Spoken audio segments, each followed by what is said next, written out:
पूर्णमदः पूर्णमिदं पूर्णात् पूर्णमुदच्यते पूर्णस्य पूर्णमादाय पूर्णमेवावशिष्यते। ओम शांति शांति शांति। ओम अथ अथ योगानुशासनम्।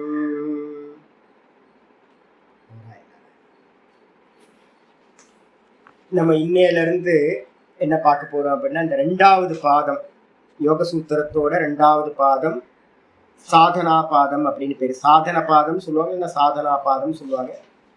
சாதன பாதத்தை வந்து பார்த்தீங்கன்னா கொஞ்சம் ஒரு கிறிஸ்பியாக வந்து பார்த்தீங்கன்னா ஒரு முறை வந்து சம்மரைஸ் பண்ணி பார்க்கலாம். எதுக்கு சுவாமி வந்து பார்த்தீங்கன்னா சம்மரிலாம் பண்ணிக்கிட்டு நீங்கள் நேராக போயிடலாமே சுவாமி அப்படின்னு யாராவது கேட்டீங்க அப்படின்னா, மனநத்தை வந்து பார்த்தீங்கன்னா பிரதானமாக வச்சுக்கிட்டு சில இந்த சம்மரி பண்ணுறதெல்லாம் இருக்குது. நமக்குள்ளார ஒரு கன்க்ளூஷன் வரணும், அதுக்காக தான் இந்த சிரவணம் மனனம் நிதித்தியாசனம் அப்படின்னு ஒரு 3 விஷயங்கள் வந்து பார்த்தீங்கன்னா சாஸ்திரத்தில் நம்ம சொல்கிறோம். சிரவணம் மனனம் நிதித்தியாசனம் அப்படின்னு. இந்த பைங்கலோ உபனிஷத்துன்னு ஒரு உபனிஷத்து இருக்கு. இந்த பைங்கலோ உபனிஷத்துல சொல்லுது என்னன்னு கேட்டிங்கன்னா, தத்துவமசீதி அகம் பிரம்மாஸ்மீதி வாக்கியார்த்த விசாரக ஸ்ரவணம் பவதி. இந்த ஸ்ரவணம்ன்றதுக்கு அர்த்தம் என்னன்னு கேட்டீங்கன்னா, தத்துவமசி, நீ அதுவா இருக்கிறாய், நீ ஆத்மாவா இருக்க, திரஷ்டாவா இருக்க, நீ திருஷ்யம் இல்லை. அதே மாதிரி அகம் பிரம்மாஸ்மி, நான் வந்து பார்த்தீங்கன்னா பிரம்மமா இருக்கேன், ஆத்மாவா இருக்கேன் அப்படின்னு வந்து பார்த்தீங்கன்னா மகா வாக்கியங்களை வந்து பார்த்தீங்கன்னா குரு மூலமா வந்து பார்த்தீங்கன்னா விசாரம் செய்வது எதுவோ அதுக்கு பேர் வந்து பார்த்தீங்கன்னா ஸ்ரவணம் பவதி. ஸ்ரவணம் அப்படின்னு பேர். இப்போ நம்ம வந்து பார்த்தீங்கன்னா இந்த 2 அத்தியாயம் 2 பாதங்களையும் மெதுவாக கேட்டிருக்கோம். இதே மாதிரி 3வது பாதம் 4வது பாதம் கேட்டு முடிக்கிறோம். இப்போ என் மூலமாக ஒரு 100 150 200 கிளாஸஸ் ஸ்பெண்ட் பண்ணி டைம் ஸ்பெண்ட் பண்ணி நம்ம கேட்குறோம். சிரவணம் ஆகுது. சிரவணம் ஆனதுக்கு பிறகு வந்து பார்த்தீங்கன்னா என்ன பண்ணணும் அப்படின்னு கேட்டிங்கன்னா, மனநம்னா என்ன சுவாமி அப்படின்னு கேட்கும்போது, பைங்கல உபனிஷத்துல வந்து பார்த்தீங்கன்னா ஒரு பேராகிராஃப், அது ப்ரோஸ் ஆர்டரில் இருக்கிற மந்திரம் அது. அதை சொல்லுது, ஏகாந்தேன ஸ்ரவணார்த்தானுசந்தானம் மனனம் பவதி. ஒரு ஏகாந்தமாக உட்கார்ந்துக்கிட்டு வந்து பார்த்தீங்கன்னா ஸ்ரவணார்த்த அனுசந்தானம், நம்ம எதை வந்து பார்த்தீங்கன்னா சிரவணம் பண்ணணுமோ அதை உட்கார்ந்து தனியாக அனுசந்தானம் தொடர் சிந்தனை பண்ணுறது, தனியாக ஏகாந்தமாக உட்கார்ந்துட்டு பண்ணுறதுக்கு பேர் மனனம் அப்படின்னு வந்து பார்த்தீங்கன்னா மனனம் பவதி அப்படின்னு சொல்லுது. ஏகாந்தேன ஸ்ரவணார்த்த அனுசந்தானம் மனனம் பவதி. அதுக்கு அடுத்தது வந்து பார்த்தீங்கன்னா, இப்போ நான் ஏன் சுவாமி பண்ணுறேன் அப்படின்னு கேட்டிங்கன்னா, நான் இப்போ ஏன் இவ்வளோ கிளாஸ் பண்ணுறேன்னு தெரியுங்களா? எனக்கு வந்து பார்த்தீங்கன்னா யோக சூத்திரம் நான் சாதுக்களுக்கு 2 வாட்டி எடுத்திருக்கேன். எவ்வளோ டைம் கொடுத்துருக்கேன் தெரியுங்களா? 121 கிளாஸ் வந்து 128, இன்னொரு கிளாஸ் 136, இவ்வளோதான் பண்ணியிருக்கேன். அப்போ நமக்கு எவ்வளோ ஆயிருக்கு தெரியுங்களா? மொத்தம் இப்போ வந்து பார்த்தீங்கன்னா 400 கிளாஸ்க்கு மேலே ஆயிடும் நமக்கு முடியும் போது. 350 400 கிளாஸ் ஆகும். ஏன் சுவாமி அப்படின்னு கேட்டிங்கன்னா, எனக்கு ஒரு நம்பிக்கை. என்ன நம்பிக்கை தெரியுங்களா? நமக்கு தனியாக உட்காந்து படிக்கிறதுக்கு வந்து பார்த்தீங்கன்னா பத்தாது. தனியாக உட்காந்து மனனம் பண்ணுறதுக்கு நமக்கு அந்த அளவுக்கு ஒரு ஒரு ஒரு சூழ்நிலை அமையாது. நிறைய பேருக்கு வந்து பார்த்தீங்கன்னா வீட்டில் வந்து பார்த்தீங்கன்னா இதை பேசுறது கூட ஆள் கிடைக்க மாட்டாங்க. உண்மை தானே? யார்ட்டையா பேச முடியுமா உங்களுக்கு? பக்கத்து வீட்டுக்காரன்ட்ட போய் பேச முடியுமா? இந்த தெருவில் பேச முடியுமா? இல்லை கோயிலில் உட்காந்து எதையாவது வந்து பார்த்தீங்கன்னா யாரோ வந்து யோக சூத்திரமோ இல்லை ஆத்ம விஷயமோ ஏதாவது பேச முடியுமா? எங்கேயும் பேச முடியாது. அப்போ பேசுறதுக்கு சூழ்நிலை வந்து பார்த்தீங்கன்னா இல்லவே இல்லை. ஆனால் சாதுக்களாக இருக்கிறவங்கள்ட்ட என்ன இருக்குன்னு கேட்டிங்கன்னா, அவங்க எல்லாமே சாதுக்களாக இருக்கும்போது வந்து பார்த்தீங்கன்னா வேற இதையில் பேசுறதுக்கு இதான் விஷயமா இருக்கும். மனனம் பண்ணுவாங்க நல்லா. அப்போ நீங்கள் கிரகஸ்தர்களாக அதிக பேர் வந்து பார்த்தீங்கன்னா பாடம் கேட்கறதுனால கீதையாக இருக்கட்டும் இல்லை யோக சூத்திரமாக இருக்கட்டும், இது எல்லாத்தையும் நான் என்ன பண்ணுறேன் அப்படின்னு கேட்டிங்கன்னா, நானே மனனம் பண்ணிக்கிட்டே இருக்கேன். சிரவணத்தையே நான் இப்போ என்ன பண்ணுறேன், மெதுவாக கேட்டிங்க அப்படின்னா சிரவணம், மேலாக்க ஊற்றுனீங்கன்னா ரசம், கலக்கி ஊற்றுனீங்கன்னா குழம்பு, அது மாதிரி மேலோட்டமாக வந்து பார்த்தீங்க அப்படின்னா கேட்டிங்க அப்படின்னா சிரவணம் ஆகிடும். இன்னும் கொஞ்சம் டெப்த்து போகணுன்னு சுவாமியோட ஒவ்வொரு கொட்டேஷன் எடுத்து பார்க்கணுன்னு எடுத்து பார்த்தீங்க அப்படின்னா மனனம் ஆகிடும். அப்போ அதனால வந்து எனக்கு நம்பிக்கை என்ன அப்படின்னு கேட்டிங்கன்னா, ஏகப்பட்ட பேர் வந்து பார்த்தீங்கன்னா சிரவணம் பண்ணுறாங்க. என்னோட கிளாஸ்லலாம் யோக சூத்திரம் வந்து சிரவணம் பண்ணுறவங்க வந்து பார்த்தீங்கன்னா, நான் என்னோட ஆசிரியர்கிட்ட படிக்கும்போது 150 பேர் பாடத்தில் உட்காந்துருப்போம். சாதுக்கள் 150 பேர் வந்து பார்த்தீங்கன்னா பாடம் படித்தோம்.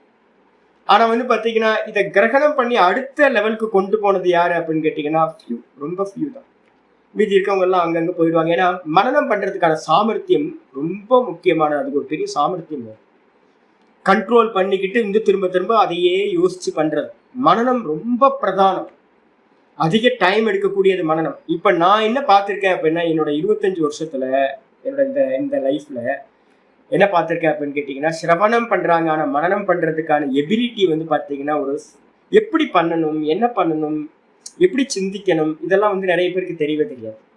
அதனாலதான் உங்களுக்கு நான் என்ன பண்ணிட்டு இருக்கேன் அப்படின்னு கேட்டீங்கன்னா, கண்ட இடத்துல இருந்து இப்படி அப்படி ஜிக்ஸாக்கா எல்லாத்தையும் இது பண்ணி உங்களுக்கு ஒரு அரைச்சி கொடுக்கணும் அப்படின்னு ஒரு கலக்கி எல்லாம் பண்றது.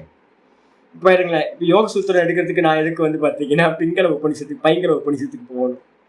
ஏன்னு கேட்டீங்கன்னா உங்களுக்கு ஒரு இந்த நாலேஜ் வந்து பாத்தீங்கன்னா கேட்டோம் போனோம் அப்படின்னு ஆச்சுன்னா ஆகாது. அப்ப சிரவணம் வந்து பாத்தீங்கன்னா குருநாதர் மூலமா ஆத்மாவை பத்தி கேட்கறது சிரவணம். மனநம்ன்றதுக்கு அர்த்தம் ஏகாந்தேன சிரவணார்த்த, தனியா உட்கார்ந்துக்கிட்டு சிரவணம் பண்ணதை கேட்கணும். இப்போ உங்களுக்கு அந்த மாதிரி வாய்க்காதுன்றதுக்கு தனியா உட்கார்ந்தீங்கன்னா உங்களுக்கு மற்ற சாஸ்திரங்கள் நிறைய படிச்சிருந்தா நீங்க என்ன பண்ணலாம், உட்கார்ந்து சிந்தனை பண்ணலாம். அது கூட கொஞ்சம் யாராவது புஷ்அப் இருக்கணும் பின்னாடி. இப்ப அதுக்காக தான் நான் என்ன பண்றேன், இந்த மனநத்தை வந்து பண்றோம். இப்ப இந்த சம்மரி பண்றோம் அப்படின்னா சம்மரி பண்றதோட தாத்பரியம் எது அப்படின்னு நல்லா தெரிஞ்சுக்கணும். சம்மரி பண்றதோட தாத்பரியம் மனனம் அப்படின்னு. மனனம் நல்லா ஆச்சு அப்படின்னா நிதித்தியாசனம்னா என்ன சுவாமி அப்படின்னு கேட்கும்போது பைங்கல உபநிஷத்துல மனனம் சொல்லுது, சிரவண மனன நிர்விச்சிகித்சே அர்த்தே. சிரவணத்திலையும் மனனத்திலையும் சந்தேகம் வந்து பாத்தீங்கன்னா இல்லாமல் போன அர்த்தத்தில். இப்போ ஒரு காரியத்தை நீங்க பண்றீங்க அப்படின்னா அந்த காரியத்துல சந்தேகம் இல்லாம பண்ணும்போது தான் அதுல நிபுணத்துவம் வந்து உண்டாகும். ஒரு டவுட்ஃபுல்லா இருந்தோம் அப்படின்னா அந்த காரியத்துல பிரவருத்தி பண்ண முடியாது. அப்ப சிரவணம் பண்ணும்போது பாதி சந்தேகம் போகும், பாதி இருக்கும். மனனம் பண்ணும்போது என்ன ஆகும்னு கேட்டீங்கன்னா இன்னும் கிளாரிட்டி வரும், சந்தேகங்கள் ஆல்மோஸ்ட் நிவர்த்தி ஆகும். அப்படி சந்தேகங்கள் நிவர்த்தியான ஒரு வஸ்துல ஆத்ம விஷயத்துல சிரவண மனன நிர்விச்சிகித்சே அர்த்தே வஸ்துனி ஏகதானதா தயா சேத்தக ஸ்தாபனம் நிதித்தியாசனம் பவதி. இந்த சித்தத்தை வந்து பாத்தீங்க அப்படின்னா ஏகதானத்தையா சேத்தக ஸ்தாபனம், சித்தத்தை வந்து பாத்தீங்க அப்படின்னா தைலதார மாதிரி ஏகதானத்தான்றதுக்கு அர்த்தம் தியானத்துக்கு லட்சணம் பண்ணிருக்கோம். ஏகதானதா தியானம், தைலதார மாதிரி ஒரே விஷயத்துல நிப்பாட்டுறதுக்கு பேரு நிதித்தியாசனம் பவதி அப்படின்னு வந்து பாத்தீங்கன்னா லட்சணம் வந்து பாத்தீங்கன்னா சொல்லி வச்சிருக்கு. சரி, அதுல என்ன சுவாமி ஆகும் அப்படின்னு கேட்டீங்கன்னா நிதித்தியாசனத்துல என்ன ஆகும், தியாத்ரு தியானே விகாய நிவாதஸ்தித தீபவத் தியேயை கோச்சரம் சித்தம் சமாதிர் பவதி. சமாதி ஆகும்போது என்ன ஆகுது அப்படின்னு கேட்டீங்கன்னா தியாத்ரு தியானம் தியேயம், இந்த 3 இருக்கு நம்மள்ட்ட. திரிபுட்டின்னு பேரு.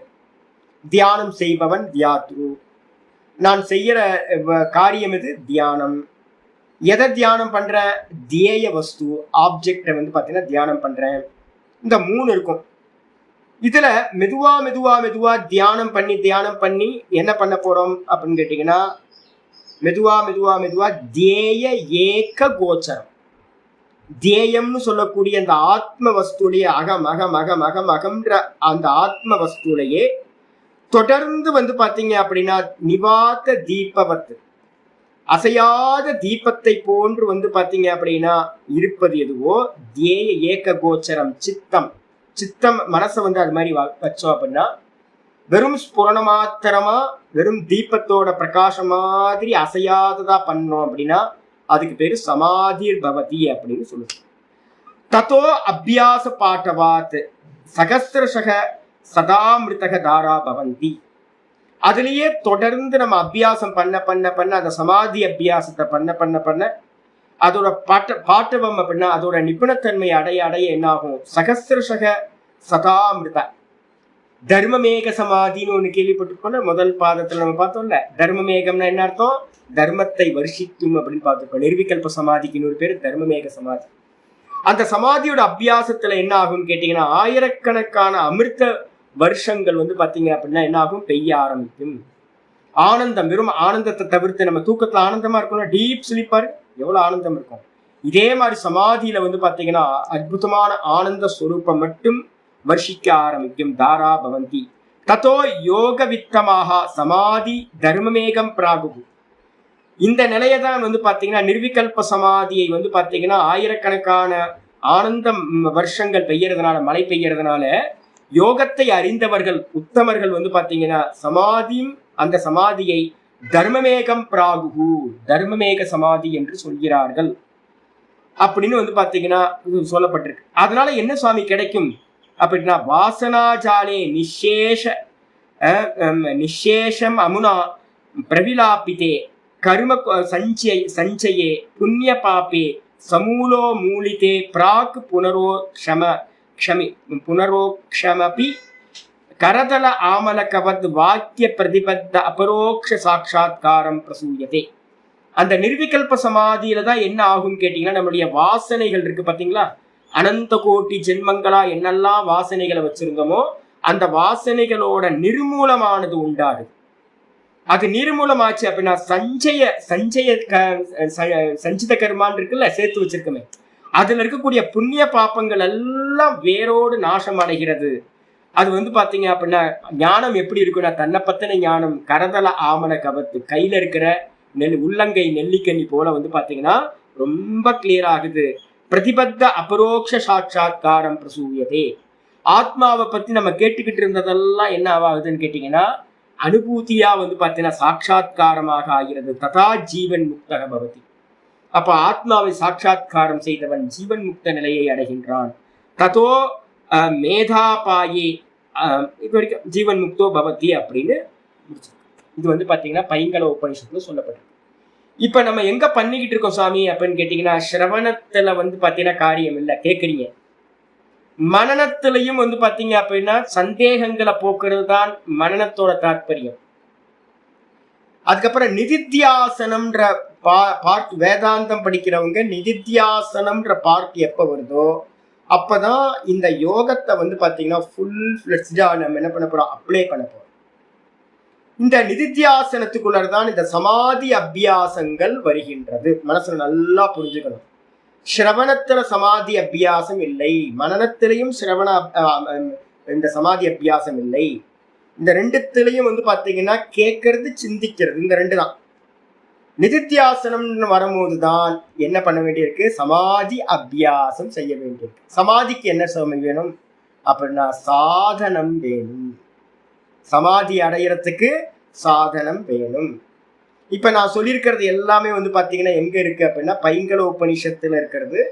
இதையே என்ன பண்ணியிருக்காரு அப்படின்னு கேட்டீங்கன்னா பஞ்சதசிக்காரர் வித்யாரண்ய சுவாமிகள் முதல்லயே வந்து பாத்தீங்கன்னா என்ன பண்ணியிருக்கார், எடுத்திருக்கார். முதல் அத்தியாயத்துல, பஞ்சதசியில முதல் அத்தியாயத்திலேயே நீங்க வந்து ஒரு 60க்கு மேல பாத்தீங்க அப்படின்னா, ஸ்லோகம் 60ஆம் நம்பர்ல தான் பாத்தீங்க அப்படின்னா என்ன இருக்கும் அப்படின்னு கேட்டீங்கன்னா ஃபுல் அண்ட் ஃபுல் வந்து பாத்தீங்கன்னா 53, 54, 52ல இருந்து எடுத்துங்க. 52, 53, 54, 55, 56 ஸ்லோகங்கள் எல்லாம் இப்ப நான் சொன்ன இந்த நிதித்தியாசனம், சிரவணம், மனனம் இதை பத்தின கான்செப்ட் வந்து அங்க சொல்லுது. அங்க ஆச்சாரியார் வந்து பஞ்சதசிக்காரரும் என்ன பண்றாரு, தர்மமேக சமாதி அப்படின்ற வார்த்தையை இப்ப நான் பைங்கல உபனிஷத்துல என்ன படிச்சனோ அது அப்படியே ஸ்லோக வடிவத்தில் எழுதியிருக்கேன். ஸ்லோக வடிவத்தில் அப்படியே ஸ்லோகங்கள் இருக்கு. அப்ப என்ன அர்த்தம் அப்படின்னு கேட்டீங்கன்னா, வேதாந்தம் படிக்கிறவங்க வந்து பாத்தீங்கன்னா என்ன பண்ணணும், சிரவண மனனம் பண்ணதுக்கு பிறகு சந்தேகம் இல்லாம ஒரு அர்த்தத்தை நிச்சயம், நான் தேகம் இல்லை, நான் இந்த ஜெகத் இல்லை, நான் மனம் புத்தி சித்தம் அகங்காரம் இல்லை, நான் ஆத்மாவா இருக்கேன், நான் பிரம்மமா இருக்கேன் அப்படின்னு வந்து பாத்தீங்கன்னா நிச்சயம் பண்ணிக்கிட்டு, நான் இவைகள் இல்லை, இவைகள் எல்லாம் திருஷ்யம் அப்படின்னு நிச்சயம் பண்ணிக்கிட்டு தான்ல நிக்கிறதுக்கான அபியாசத்துக்கு பேரு தான் நிதித்தியாசனம். இந்த தான்ல நிக்கிறதுக்கு ஏகப்பட்ட பிரதிபந்தங்கள் சம்பவிக்குது. பிரதிபந்தங்கள்னா தடைகள் இருக்கு. அதை ஒவ்வொன்றுத்தையா ஓவர் கம் பண்ணி தான் வந்து பாத்தீங்கன்னா இதை ஜெயிக்க வேண்டியிருக்கு. சமாதி அபியாசத்துக்கு போக வேண்டியிருக்கு. சமாதி அபியாசத்தை தான் ஆத்ம சாட்சா்காரம் உண்டாகுது. நிர்விகல்ப சமாதி முக்திகோபனிஷத்துலயே ராமர் வந்து பாத்தீங்கன்னா சொல்றார். அப்ப வந்து பாத்தீங்கன்னா அது எப்படி உண்டாகும், சர்வ வாசனைகளும் நாசமாகும் போது நிர்விகல்ப சமாதி உண்டாகுது. அதுக்கான சாதனத்தை நம்ம பார்க்கணும். ரைட்ஸா? சரி, இப்ப வந்து பாத்தீங்கன்னா சிரவணம் பண்ணா போதுமா சுவாமி அப்படின்னு கேட்டீங்கன்னா பத்தாவது சுவாமி பிரம்மசூத்திரத்துல வந்து பாத்தீங்கன்னா ஒரு நியமம் வச்சிருக்கு. பிரம்மசூத்திரத்துல அற்புதமானது வந்து பாத்தீங்கன்னா 4வது அத்தியாயம் 4:1:1 போட்டுக்கிட்டீங்கன்னா நல்லா இருக்கும். எதுக்காக வந்து பாத்தீங்கன்னா என் கூட இருந்தவங்க நீங்க என்ன பழசு தானே படிச்சுட்டு இருக்கீங்க அப்படின்னு கேட்குறாங்க. ஆக்சுவலா என்ன அர்த்தம் அப்படின்னு கேட்டீங்கன்னா, எதுக்காக ரிப்பிட்டேஷன் அப்படின்னா, நமக்கு வந்து பாத்தீங்கன்னா அடுத்த காரியம்லாம் இல்லைங்க. அடுத்தடுத்த காரியம்லாம் இல்லை. மோட்சம் அடையிறதுன்னு நம்ம வந்திருக்கோம். மோட்சம் அடையிறதுக்காக வந்திருக்கோம். இதான் ப்ரோக்ராம். அப்ப இந்த காரியத்தை முடிச்சுட்டு வேற ஒரு காரியம் பண்ண போறது. ஆனா படிக்கிறது மற்ற எஜுகேஷன் எப்படி படிக்கணும், படிச்சுட்டு வந்து பாத்தீங்கன்னா ஜாபுக்கு போகணும், ஃபேமிலியை பார்க்கணும், இது மாதிரி இருக்கு. ஆனா மோட்ச சாஸ்திரம் மட்டும் என்னன்னு கேட்டீங்கன்னா இதான் எண்டு. இதுக்கு வந்தாச்சு அப்படின்னா என்ன அர்த்தம்? இதையே கேட்டு இதுலயே ஊறி ஊறி ஊறி ஊறி நம்ம வந்து பாத்தீங்கன்னா அனுபூதி வரைக்கும் போகணும், மோட்சம் அடையணும். இவ்வளவுதான் இந்த மொத்த சம்சாரத்துல எண்டு. லாஸ்ட் காரியம் எது அப்படின்னா இதுதான் எண்டு. அப்ப இதுக்கு வந்து பாத்தீங்கன்னா மந்திரம் வந்து நான் பிரம்மசூத்திரத்துல வந்து பாத்தீங்கன்னா சொல்லுது ஆவிருத்தி அதிகரணம் அப்படின்னு ஒரு அதிகரணம், ஒரு சைட் டாபிக் இருக்கு, சைட் ஹெட்டிங். அதுல வந்து பாத்தீங்கன்னா ஆவிருத்திர் அசகிருத் உபதேசாத் அப்படின்னு ஒரு சூத்திரம். ஆவிருத்திர் அசகிருத் உபதேசாத் 4:1:1. அது என்ன அப்படின்னு கேட்டீங்கன்னா, ஆவிருத்தி எதுக்காக பண்ணணும்? திரும்ப திரும்ப திரும்ப திரும்ப ரிப்பிட்டேஷன் பண்றமே எதுக்காக அப்படின்னு கேட்டீங்கன்னா, இப்ப 50 பேர் பாடம் கேட்குறீங்கன்னு வச்சுங்களேன். 50 பேர்த்துக்கும் சத்துவகுணம், ரஜோகுணம், தமோகுணம் எப்படி இருக்கும்? ஒரே மாதிரி இருக்குமா? இப்ப 50 பேர்த்துக்கும் சத்துவகுணத்துல இருக்கீங்களா அப்படின்னா இல்லை. ஒவ்வொருத்துக்கும் குண வைச்சித்திரியம் வந்து பாத்தீங்கன்னா இருக்கும். இன்னைக்கு சொல்றது சில பேருக்கு புரியும், நாளைக்கு சொல்றது சில பேருக்கு புரியும், இன்னைக்கு புரிஞ்சவங்களுக்கு நாளைக்கு புரியாம போகும். ஏன்னா ஒவ்வொருத்தருக்கு தமோ குணம் ரஜோகுணம் மாறிக்கிட்டே இருக்கு. எப்பெல்லாம் நமக்கு சத்துவ குணம் வருதோ அப்பெல்லாம் வந்து பாத்தீங்கன்னா சுவாமி நீங்க சொன்னது நல்லா சொன்னாரே அப்படின்னு நான் இதைதான் 4 வாட்டி சொல்லியிருப்பேன். இந்த சத்துவ குணம் இல்லாத காரணத்தினால என்ன இருக்கும்னு கேட்டீங்கன்னா எல்லாம் தலைக்கு மேலேயே போயிருக்கும். சத்துவ குணம் வரும்போது அப்பா நல்லா கரெக்டா சொன்னார். அப்ப ஆவிருத்தி எதுக்காக ஆச்சாரியார் பண்றாரு அப்படின்னா, ஆச்சாரியார் ஆவிருத்தி பண்றது காரணம் 50 ஸ்டூடெண்ட் இருக்காங்கன்னா ஒரு நாள் போல ஒரு நாள் சொன்னது இன்னொரு நாள் புரிஞ்சிரும், ஒரு நாள் சொல்றது இன்னொரு நாள் புரியாம போகும், அதனால திரும்ப திரும்ப சொல்லணும் அப்படின்னு நினைச்சுதான் ஆவிருத்தி பண்றோம். ஆயிடுச்சா? ஆவிருத்தி எது வரைக்கும் பண்ணணும்? ஆவிருத்தின்னு என்ன அர்த்தம்? ரிப்பிட்டேஷன். எது வரைக்கும் பண்ணணும் சுவாமி அப்படின்னு கேட்டீங்கன்னா சொல்லுது ஆவிருத்தி அசகிருத்து உபதேசா. அசகிருத்துனா ஆவிருத்தின்றதுக்கு அர்த்தம் அசகிருத்துன்னு அர்த்தம் பல முறைன்னு அர்த்தம். ஆவிருத்தின்றதுக்கு அர்த்தம் நம சிவாய ஆவிருத்தி பண்றேன், ஜபா ஆவிருத்தி பண்றேன். ஓம் நம சிவாய், ஓம் நம சிவாய், ஓம் நம சிவாய், ஓம் நம சிவாய், ஓம் நம சிவாய், ஓம் நம சிவாய். ஜபா ஆவிருத்தினா என்ன அர்த்தம்? ரிப்பிட்டேஷன். அசகிருத்து பலமுறை பண்ணணும். பலமுறைனா எத்தனை முறைப்பா அப்படின்னு கேட்டீங்கன்னா ஸ்வேதகேதுக்கு வந்து பாத்தீங்கன்னா 9 முறை இவர் வந்து பாத்தீங்கன்னா குருநாதர் சொல்றார். தத்துவமசி தத்துவமசி தத்துவமசி தத்துவமசி ஸ்வேதகேதோ தத்துவமசி ஸ்வேதகேதோன்னு 9 முறை வந்து பாத்தீங்கன்னா உபதேசம் பண்றார். நம்ம எல்லாம் வந்து ஸ்வேதகேதுவாங்க, நம்ம எல்லாம் வந்து பாத்தீங்க அப்படின்னா ஏதோ மகா மண்டு, அது என்ன எரும மாட்டு புத்தி தான் நமக்குள்ளார இருக்கு. எரும மாடு மாதிரியே இருக்கும், சொரணையே வர மாட்டேங்குது, ஸ்புரணமே வர மாட்டேங்குது. அப்போ 9 முறை பண்ணா பத்தாது சுவாமி, 9000 முறை பண்ணணும், 9 லட்சம் முறை பண்ணணும். திடீர்னு ஸ்பார்க் ஆயிரும். அந்த ஸ்பார்க் வர்ற வரைக்கும் பண்ணிக்கிட்டே இருக்கணும். அப்போ வந்து பாத்தீங்கன்னா அசகிருத்து உபதேசா. அசகிருத்து உபதேசாத்துனா உபதேசம் வந்து பாத்தீங்கன்னா பலமுறை சாஸ்திரங்கள்ல வந்து பாத்தீங்கன்னா செய்யப்பட்டிருக்கு பெரியவங்களால. நம்ம நினைக்கிற ஒரே முறையில ஆயிப்போச்சு அப்படின்னு, ஒரே முறையில யாருக்கும் எதுவும் ஆகாது. அப்ப வந்து பாத்தீங்கன்னா கண்டிப்பா பலமுறை சொல்ல வேண்டியது. ஆச்சாரியர் சங்கர பாஷ்யத்துல வந்து பாத்தீங்கன்னா எது வரைக்கும் சுவாமி ஆவிருத்தி பண்ணணும்?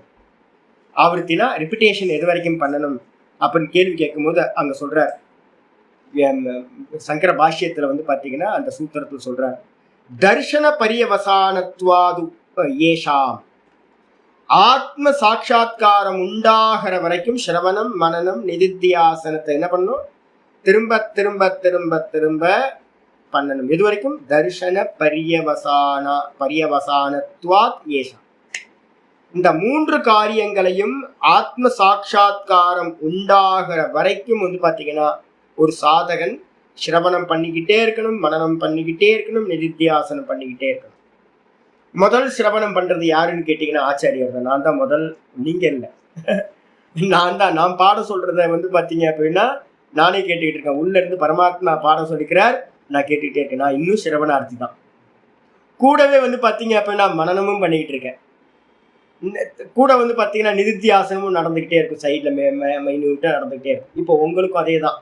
சிரவணம் மனனம் நிதித்தியாசனம் தொடர்ந்து போயிட்டே இருக்கணும். எது வரைக்கும்? ஆத்ம சாட்சா்காரம் ஆத்ம தரிசனம் உண்டாகிற பரியந்தம். தர்ஷன பரியவசானானி ஸ்ரவணாதீனி ஸ்ரவணாதீனி ஆவர்த்தியமானானி திரஷ்டார்த்தானி பவந்தி. ஆச்சாரியர் ரொம்ப அருமையா பாஷ்யம் பண்றார். என்னன்னு கேட்டீங்கன்னா, தர்ஷன பரியவசானம் அப்படின்னா அர்த்தம் ஆத்ம சாட்சா்காரம் உண்டாகிற வரைக்கும் ஸ்ரவணம் மனனம் முதலியவைகள் ஆவர்த்தியமானானி, ஆவர்த்தி பண்ணிக்கிட்டே இருக்கணும். அப்படின்னு பாத்தீங்கன்னா திரஷ்டார்த்தானி, ஆத்மாவை தர்ஷனம் பண்றதை பிரயோஜனமாக உடையவை. கேட்டுட்டு போயிட்டீங்க அப்படின்னா நடக்காது. ஒரே வேலைதான். சிரவணம் பண்ணிக்கிட்டே இருக்கோம், அதையே மனனம் பண்ணிட்டு இருக்கோம், அதையே நிதித்தியாசனம் பண்றது. அப்போ சுருங்கி சுருங்கி சுருங்கி போய் பாத்தீங்கன்னா கடைசியில பின் பாயிண்ட் நின்று பின் பாயிண்ட்லயே நான்ல நிக்கிறது தான் நிதித்தியாசனம். நான்ல தரிசனம் பண்ற வரைக்கும் இந்த மூணும் செய்யக்கூடியது. இதோட பர்பஸ் என்ன சுவாமி அப்படின்னு கேட்டீங்கன்னா, திரஷ்டார்த்தானி ஆத்ம தரிசனம் தான் பிரயோஜனம். அதுக்காக எப்படி அப்படின்னு கேட்டீங்கன்னா, ஒரு எக்ஸாம்பிள் பாத்தீங்கன்னா அங்க சொல்றார் ஆச்சாரியார், யதா அவகாதாதீனி தண்டுலாதீனி நிஷ்பத்தி பரியவசானானி. எப்படி பாத்தீங்கன்னா உரல்ல பழைய காலத்துல பாத்தீங்கன்னா உரல்ல போட்டு தானியங்களை போட்டு உலக்கையில இடிப்போம் தெரியுங்களா? உரல்ல போட்டு உலக்கையில பாத்தீங்கன்னா இடின்னு இடிச்சுக்கிட்டு இருப்போம். இடிக்கிறது எது வரைக்கும் அப்படின்னு கேட்டீங்கன்னா, ஆச்சாரியர் சொல்றாரு, அவகாதாதீனி தண்டுலாதீனி. நெல்லு முதலிய தானியங்களை போட்டு இடிக்கும் போது அந்த நெல்லோட உமி போய் என்ன இருக்கும்? வெறும் அரிசி தனியா உமி தனியா ஆகிற பரியந்தம் பாத்தீங்கன்னா நல்லா உரல்ல உலக்கையை போட்டு இடிச்சுக்கிட்டே இருக்கிறது. ததுவத்து அது போலவே எது வரைக்கும் பண்ணணும்னு கேட்டீங்கன்னா, நான் திரஷ்டா, இது எல்லாம் திருஷ்யம். இந்த மொத்த ஜெகத்தும் வெறும் திருஷ்யம். இந்த தேகம் மனசு புத்தி சித்தம் எல்லாம் வெறும் திருஷ்யம் அப்படின்னு பாத்தீங்கன்னா மனசுக்குள்ளார திருடமா நமக்கு தனித்தனியா செப்பரேட் ஆகிற வரைக்கும் நம்ம என்ன பண்ணணும் அப்படின்னு கேட்டீங்கன்னா, இந்த சிரவண மனன நிதித்தியாசனத்தை செஞ்சுக்கிட்டே இருக்கணும். அபிச்ச உபாசனம் நிதித்தியாசனம் ச. இப்ப இந்த உபாசனத்துக்கும் நிதித்தியாசனத்துக்கும் என்ன சுவாமி வேதாந்தத்துல அதுக்கு பேர் என்ன பேரு அப்படின்னு கேட்டீங்கன்னா, நிதித்தியாசனம். சிரவணம் மனனம் நிதித்தியாசனம். யோக சாஸ்திரத்துல அதுக்கு என்ன பேர் சொல்லியிருக்கோம் அப்படின்னு கேட்டீங்கன்னா, சமாதி அபியாசம். அதே பாத்தீங்கன்னா வைதிகத்துல சகுன உபாசனைய பண்ணினீங்க அப்படின்னா அதுக்கு என்ன பேரு? உபாசனம்னு பேரு. தியானம் தான். வேதாந்தத்துல சகுனத்துக்கு பேர் பாத்தீங்கன்னா, சகுனத்தை பாத்தீங்கன்னா சமாதி பண்ணீங்கன்னா, சவிகல்ப சமாதி அபியாசம் பண்ணினீங்கன்னா, நாம ரூபத்தை தியானம் பண்ணினீங்கன்னா அதுக்கு என்ன பேரு? உபாசனம். யோகத்துல பாத்தீங்கன்னா இண்டிவிஜுவல் கான்சியஸ்னஸ்ல நிக்கிறதுக்காக, தான்ல நிக்கிறதுக்காக, திரஷ்டால நிக்கிறதுக்காக நம்ம எதை பண்றோமோ அதுக்கு பேர் பாத்தீங்க அப்படின்னா சமாதி அபியாசம். சமாதி அபியாசம். யோகம்ன்றதுக்கு அர்த்தம் சமாதி அபியாசம். அதே பாத்தீங்கன்னா இது பாத்தீங்கன்னா வேதாந்தத்துல அதுக்கு என்ன பேரு அப்படின்னு கேட்டீங்கன்னா நிதித்தியாசனம். மூணும் ஒண்ணுதான்.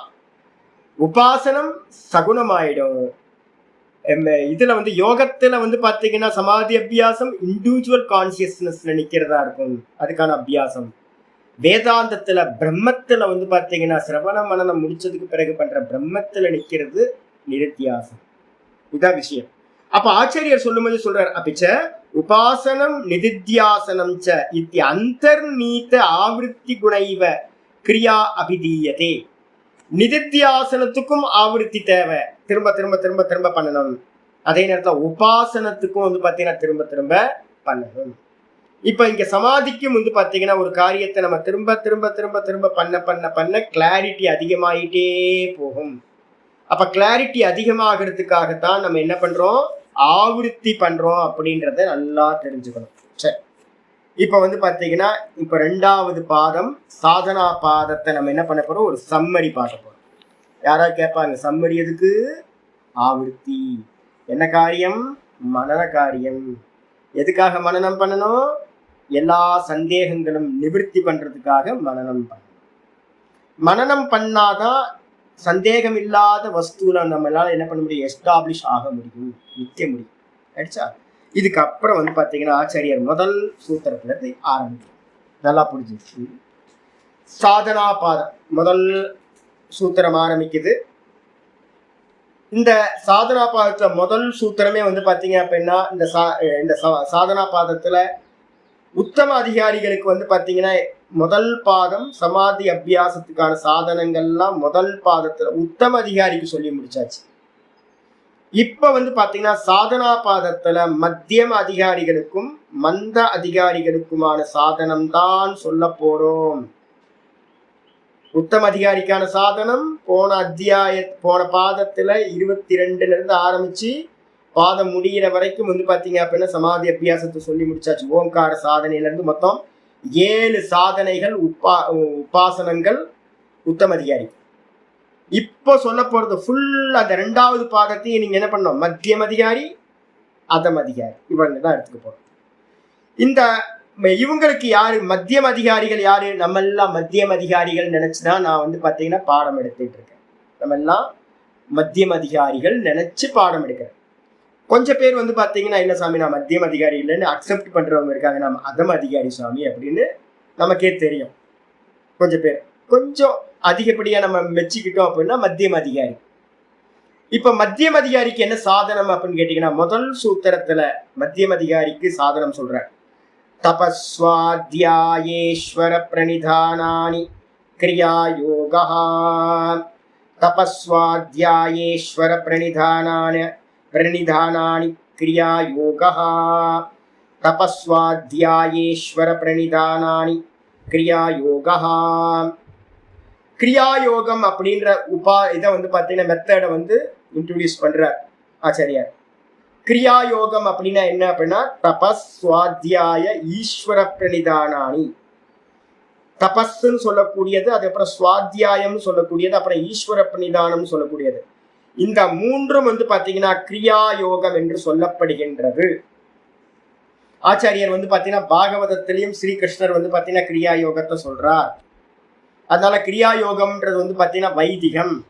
இந்த கிரியாயோகம்ன்றது வந்து பாத்தீங்கன்னா ஏதோ குப்பன் சொன்னது இல்லை, நல்லா எடுத்துக்கணும்.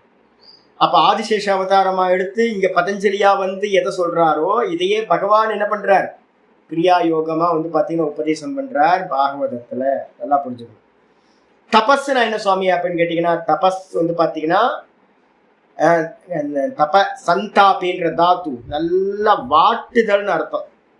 இந்திரியங்களையும் இந்த தேகத்தையும் விஷயங்களை கொடுக்காமல் வாட்டுதல். அப்ப என்ன ஆகும், ட்ரை ஆகிற வரைக்கும் ஃப்ரை பண்றது எதுவோ அதுக்கு பேரு தபஸ்ன்னு பேரு. சந்தாபி அப்படின்னா நன்றாக ஃப்ரை பண்றது. விஷய போகங்களை வந்து கொடுக்காம இருந்தோம் அப்படின்னா இந்த இந்திரியங்கள் என்ன ஆகும், வாடி வதங்கி அதுல இருக்கக்கூடிய போக வாசனைகள் நீங்கி போகும். அதுக்காக தான் தபஸ். 2வது வந்து பாத்தீங்கன்னா சுவாத்தியாயம். சுவாத்தியாயம்னா என்ன சுவாமி அப்படின்னு கேட்டீங்கன்னா சுவாத்தியாயத்துக்கு 2 அர்த்தம் பண்றோம். ஒண்ணு வந்து பாத்தீங்கன்னா மோட்ச கிரந்த அத்தியனம். இப்ப நம்ம டெய்லி 3 கிளாஸ் சுவாத்தியாயம் பண்ணிக்கிட்டு இருக்கோம். அப்ப சுவாத்தியாயம் பண்ணிக்கிட்டு இருக்கோம். கூடவே வந்து பாத்தீங்கன்னா சுவாத்தியாயத்துக்கு இன்னொரு மீனிங் ஒண்ணு இருக்கு. என்ன மீனிங் அப்படின்னா பிரணவ ஜபம். பிரணவ ஜபத்துக்கு பேரும் சுவாத்தியாயம்.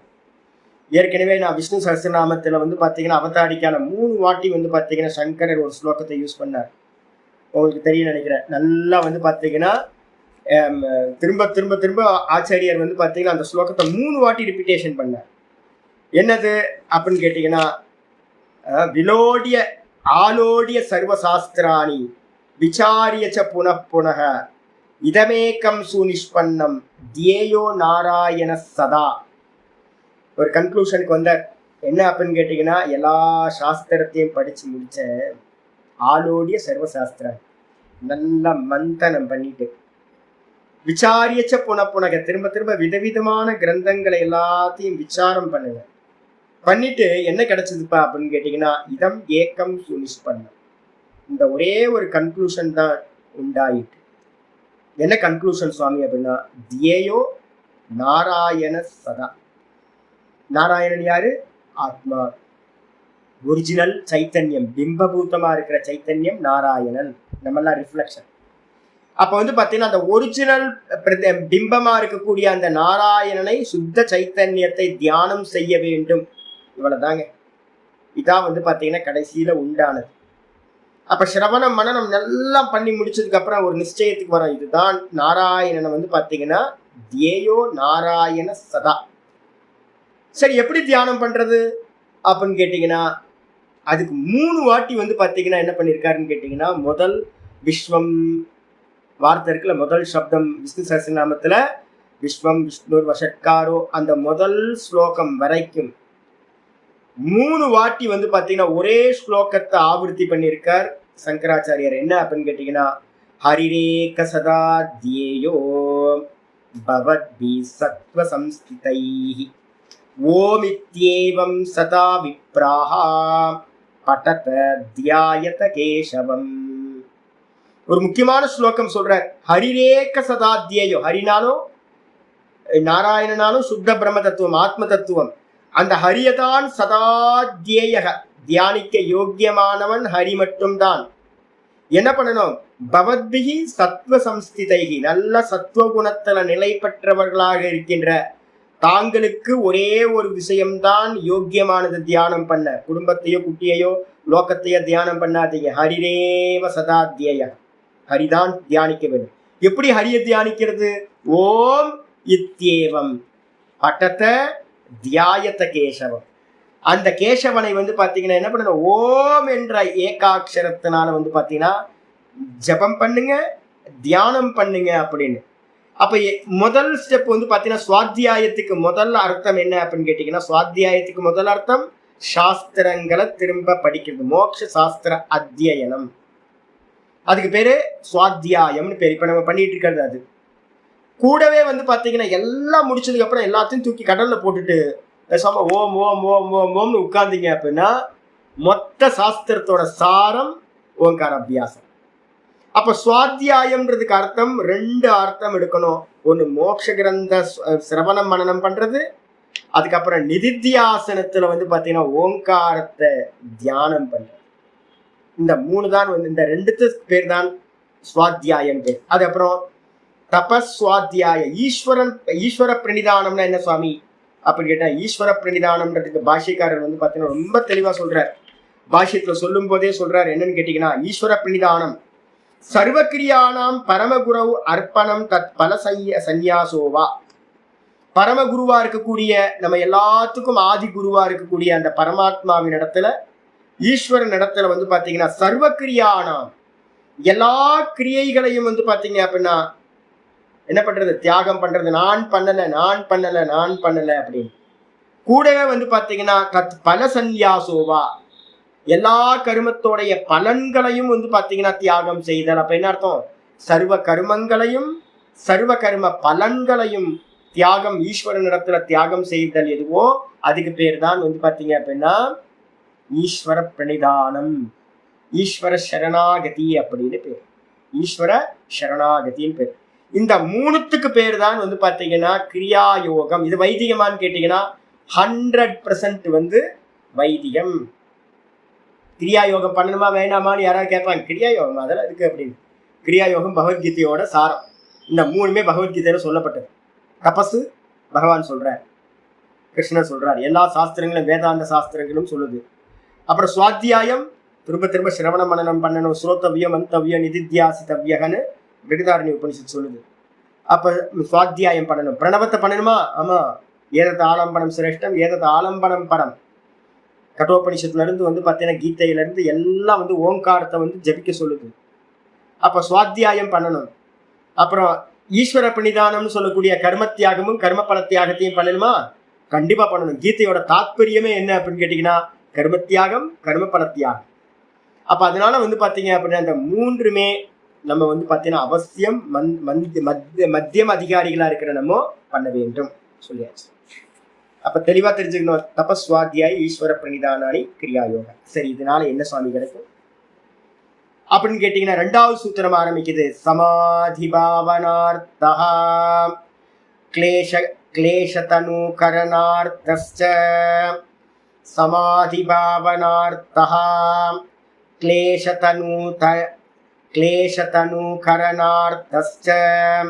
சமாதி பாவனார்த்தா கிளேஷதனு கரணார்த்தஸ்ச. சமாதி பாவனார்த்தக, சமாதியை வந்து பாத்தீங்கன்னா பாவிப்பதற்கு இது ஹெல்ப் பண்ணுது. பாவிப்பதற்குன்னா என்ன சுவாமி அப்படின்னு கேட்டீங்கன்னா, பாவிக்கிறதுக்கு பேர் தான் சமாதி. ஒன்ன பாவிச்சு பாவிச்சு பாவிச்சு பாவிக்கிறதுன்னா என்ன அர்த்தம்? ஒரு ஒரு சிந்தனைக்கு பேர், தொடர் சிந்தனைக்கு பேர் பாவனம்னு பேர். என்ன எக்ஸாம்பிள் அப்படின்னு கேட்டீங்கன்னா, குளவி அந்த புழு வந்து பார்த்தீங்கன்னா, புழுவை போய் கொட்டிட்டு வந்தோடனே அந்த புழு என்ன பண்ணும்? சின்ன புழு, பச்சை புழு, அந்த குளவியவே நினைச்சுக்கிட்டே இருக்கும். அப்படி நினைச்சு நினைச்சு நினைச்சு அதுமயமாகிறது. அதே மாதிரி வந்து பார்த்தீங்கன்னா, பாவனை பண்ண பண்ண பண்ண பண்ண சமாதி சித்திக்கும். அதோட ஒன்று கலத்தல் உண்டாகும். அந்த சமாதியை சித்திப்பதற்கு, சமாதியை பாவிக்கிறதுக்கு நமக்கு எந்த டிஸ்ட்ராக்ஷனும் இல்லாம இருக்கணும். மனசு வேற எங்கேயும் போகாம இருக்கணும். மனசு எங்கேயும் போகாம ஒரே வஸ்துல சமாதி பாவத்தை பண்றதுக்கு வந்து பாத்தீங்கன்னா, சமாதியை பாவிப்பதற்கு இந்த கிரியா யோகம் வந்து பாத்தீங்கன்னா ரொம்ப ஹெல்ப் பண்ணுது. நீங்க தபஸ் நல்ல இந்திரியங்களை நிகிரகம் பண்ண ஆரம்பிச்சோம் அப்படின்னா, தேவையில்லாத கொடுக்காம விட்டோம்னா மெதுவா மெதுவா அது ஒரு சாதாரண ஒரு ஃப்ளோக்கு வந்துடும். அதுக்கப்புறம் இந்த ஓங்கார ஜபத்தையும் இந்த சுவாத்தியாயத்தையும் பண்ணிக்கிட்டே இருந்தோம் அப்படின்னா, இப்பயும் நீங்களே பார்க்கலாம், 2 வருஷமா கிளாஸ் அட்டென்ட் பண்றவங்க எல்லாம் மனசு வந்து முன்னாடி இருந்ததுக்கு இப்ப இருக்கிறதுக்கும் எவ்வளோ ஒடுங்கி போயிருக்குன்னு தெரியும். தேவையில்லாத சிந்தனையே பண்ணாது, பாட்டு குவைட்டா இருக்கும். அப்ப அதே மாதிரி ஓங்காரத்தை பண்ணும்போது இன்னும் ஷார்ப் ஆகும். அதுக்கப்புறம் வந்து பாத்தீங்க அப்படின்னா, ஈஸ்வரனுக்கு எல்லாத்தையும் அர்ப்பணம் பண்ணிட்டோன்னு வச்சுங்க. இப்ப நான் பண்ணிட்டு இருக்கிறது அதான் பண்ணிட்டு இருக்கிறது, 3வது காரியம் பண்ணிட்டு இருக்கிறது. எதா இருந்தாலும் பகவானுக்கு பகவானுக்கு பகவானுக்கு பகவானுக்குன்னே கொடுக்கறது. கூட ஓங்கார ஜபம், சுவாத்தியாயம், அப்புறம் தபசு, கூடவே வந்து பாத்தீங்கன்னா ஈஸ்வர பிரணிதானம் சொல்லக்கூடிய சர்வகர்ம பலத்தியாகம், சர்வகர்ம தியாகம், இதெல்லாம் பண்ணினீங்கன்னா, காலையில உட்கார்ந்தோன்னா ஜபத்துல உட்கார்ந்தீங்கன்னா என்ன ஆகும்? மெதுவா மெதுவா மெதுவா மெச்சூரிட்டி ஆக ஆக ஒன்னுத்திலேயே தொடர்ந்து நிக்கிற சாமர்த்தியம் உண்டாகும். நான் அந்த பகவான் தான் நானா இருக்கேன்னு பாவிக்கிற சாமர்த்தியம் உண்டாகும். நான் ஆத்மாவா இருக்கேன், நான் திரஷ்டாவா இருக்கேன்னு பாவிக்கிற சாமர்த்தியம் இந்த கிரியா யோகத்தோட பரம பிரயோஜனம், மேலான பிரயோஜனம். சரி, அந்த பாவம் பண்றதுக்கு என்ன நடக்கணும் சாமி? அப்டக்கிள்ஸ் நீங்கணுமா? ஆமா, என்ன அப்டக்கிள்ஸ் நீங்கணும்? கிளேஷங்கள். கிளேஷங்கள்னா என்ன சொல்ல போறோம் அடுத்த சூத்திரத்துல? கிளேஷங்கள் வந்து பாத்தீங்கன்னா தனுகரணார்த்த. நம்ம மனசுக்குள்ளார இருக்கக்கூடிய அப்டக்கிள் எது அப்படின்னு கேட்டீங்கன்னா, ஒரு விஷயத்த நான் அப்படின்னு பாவிக்காம, திரஷ்டாலேயே நிக்க முடியாம, நான் ஆத்மானு நிக்க முடியாம பண்றது என்னன்னா மனசுல இருக்கிற கிளேஷங்கள். அந்த கிளேஷங்களை வந்து பாத்தீங்கன்னா தனுகரணம் பண்றதுக்கு, தனுகரணம் பண்றது என்ன அர்த்தம்? லீன் ஆக்குறதுக்கு, மெலிவடைய செய்வதற்கு. லீன் ஆக்குனாதான் நம்ம வந்து வேலை செய்ய முடியும். இப்ப நமக்கு வாசனைகள் எப்படி இருக்கு அப்படின்னா தடிச்சு போய் கிடக்குது, கிளேஷங்கள் தடிச்சு கிடக்குது, பெருசா இருக்கு, ஸ்திரமா இருக்கு, திடமா இருக்கு. அதை லீன் ஆக்குறதுக்காகத்தான் இந்த கர்மயோகங்களோட பர்பஸ். அப்ப இந்த கிரியா யோகத்தை பண்ண பண்ண பண்ண என்ன நடக்கும்? முதல் காரியம், கிளேஷங்கள் லீனாகும். கிளேஷங்கள் லீனாக லீனாக லீனாக நமக்கு சமாதி பாவம் இன்க்ரீஸ் ஆகிட்டே இருக்கும். இதுதான் கிரியா யோகத்தோட பர்பஸ். 2வது சூத்திரம் சொல்லிடுச்சு. அப்புறம் 3வது சூத்திரம் சொல்லுது, சுவாமி கிளேஷங்கள்னு சொன்னீங்களே சுவாமி, அது என்ன சுவாமி அப்படின்னு கேள்வி கேட்டாங்கன்னா, 3வது சூத்திரம் கிளேஷத்தை பத்தி சொல்ல ஆரம்பிச்சு. அவித்யா ஸ்மிதா ராகத்வேஷாபினிவேஷாஹ பஞ்ச கிளேஷாஹ. அவித்யா ஸ்மிதா ராகத்வேஷாபினிவேஷாஹ பஞ்ச கிளேஷாஹ. அவித்யா ஸ்மிதா ராகத்வேஷாபினிவேஷாஹ பஞ்ச கிளேஷாஹ. பஞ்ச கிளேஷங்கள்னா என்ன அப்படின்னு கேட்டீங்கன்னா, ஆச்சாரியர் ஆரம்பிக்கிறார். அவித்யா 1, அஸ்மிதா 2, ராக 3, துவேஷ 4, அபினிவேஷ அப்படின்றது 5. ப்ளூரல்ல வந்து பாத்தீங்கன்னா அபினிவேஷான்னு பகவத்சனத்தை போட்டு. இந்த 5க்கும் பேர் வந்து பாத்தீங்கன்னா பஞ்ச கிளேஷங்கள், 5 கிளேஷங்கள்னு பேர். கிளிஷ்யதி இது கிளேஷாஹா, கிளிஷ்யதி இது கிளேஷாஹா, கஷ்டப்படுத்துவது, நம்மளை மனசை வந்து டிஸ்டர்ப் பண்றது எதுவோ அதுக்கு பேரு கிளேஷங்கள். ஒரே கிளேஷமா இருக்கு எனக்கு அப்படின்னு சொல்லுவோம். வீட்டுல எல்லாம் இப்பெல்லாம் அந்த வார்த்தைகள்லாம் விட்டு போச்சு. இப்பெல்லாம் எங்கேயுமே பிரயோகத்திலே இல்லை. பூர்வாசிரமத்துல எல்லாம் நான் வீட்டுல எல்லாம் வந்து பாத்தீங்க அப்படின்னா இந்த சப்தங்கள் எல்லாம் இருந்துட்டு சம்ஸ்கிருதம் தெரியாமே நாங்க வந்து பாத்தீங்கன்னா பயன்படுத்திக்கிட்டே இருக்கோம் வீட்டுல எல்லாம். முன்னாடி கேரளால இருக்குன்னு நினைக்கிறேன், கிளேஷமா இருக்கு. இப்ப யூஸ் பண்றீங்களா? இருக்கா சொல்லு. இருக்கு. இங்க விட்டு போச்சு. இங்கெல்லாம் வந்து இந்த திராவிடர் கழகம் வந்து எல்லாம் இந்த லாஸ்ட் ஒரு 23-30 இயர்ஸ்லாம் போச்சு. இன்னும் நிறைய வீட்டுல எல்லாம் யூஸ் பண்ணுவாங்க. ஒரே கிளேஷமா இருக்கு. அப்படின்னா என்ன இருக்கும்? மனசு வந்து பாத்தீங்கன்னா டிஸ்டர்பா இருக்கு. அந்த மனசு டிஸ்டர்ப் ஆகுறதுக்கு வந்து பாத்தீங்கன்னா கிளேஷங்கள்னு பேரு. அந்த கிளேஷங்கள் எத்தனை? 5 வெரைட்டினால மனசு வந்து கிளேஷம் ஆகுது.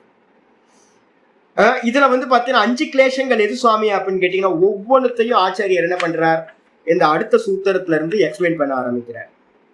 முதல் கிளேஷம் எது அப்படின்னா 4வது சூத்திரம் ஆரம்பிக்குது. கிளேஷங்கள் அப்படின்னா துக்கப்படுத்துகின்றவை, மனதை சஞ்சலப்படுத்துகின்றவைகளுக்கு பேரு கிளேஷங்கள். அவைகள் 5. இந்த 5 கிளேஷங்கள் இருந்த சமாதி சம்பவிக்குமா? சமாதி சம்பவிக்காது. ஒண்ணுத்திலேயே மனசு வந்து பாத்தீங்கன்னா ஒன்னா இணைஞ்சு முக்கிய முடியாது. இது டிஸ்டர்ப் ஆகிட்டே இருக்கும். அந்த 5 கிளேஷங்களும் நம்மள என்ன பண்ணுது? வெளியிலேயே கொண்டு போகுது, உள்ள தான்ல நிக்க விடாம பண்ணுது. அப்ப கிரியாயோகம் பண்ணணும் அப்படின்னா அந்த பஞ்ச கிளேஷங்களையும் என்ன பண்ணலாம்? மெலிவடைய செய்ய முடியும், தனுகரணம் பண்ண முடியும். சரி, பஞ்ச கிளேஷங்கள் என்னென்ன? முதல் இது அவித்யா. அவித்யா லட்சணம் என்னது? ரொம்ப முக்கியமான சூத்திரங்கள் இது இனிமே வரக்கூடியது. அவித்யா க்ஷேத்திரமுத்தரேஷாம். 4வது சூத்திரம் சொல்லுது அவித்யா க்ஷேத்திரமுத்தரேஷாம். அவித்யா க்ஷேத்திரமுத்தரேஷாம் பிரசுப்ததனு விச்சின்னோதாராணாம். பிரசுப்ததனு விச்சின்னோதாராணாம். அவித்யா க்ஷேத்திரமுத்தரேஷாம் 5 கிளேஷங்கள்ல முதல் கிளேஷம் அவித்யா. அது என்னன்னு கேட்டீங்கன்னா, மற்ற 4 கிளேஷங்களுக்கும் விளை நிலம், லேண்ட்.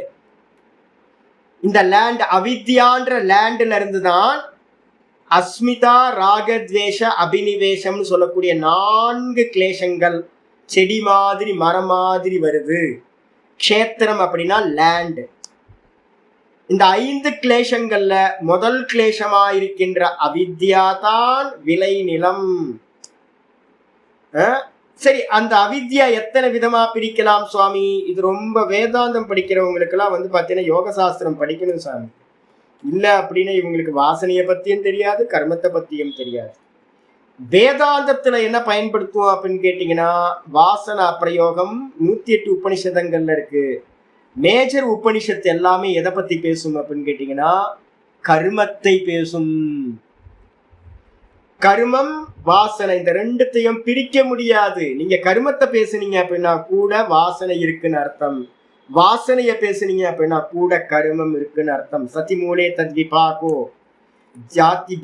ஜாத்தியாயுர் போகாக ஒரு சூத்திரம் வரப்போகுது, 12-13 வரப்போகுது. மூல காரணம் எது அப்படின்னு கேட்டீங்கன்னா, மூல காரணம் 2 இருக்கு. மூல காரணம் ஒண்ணு வந்து கர்மா, இன்னொன்னு வந்து வாசனைகள்.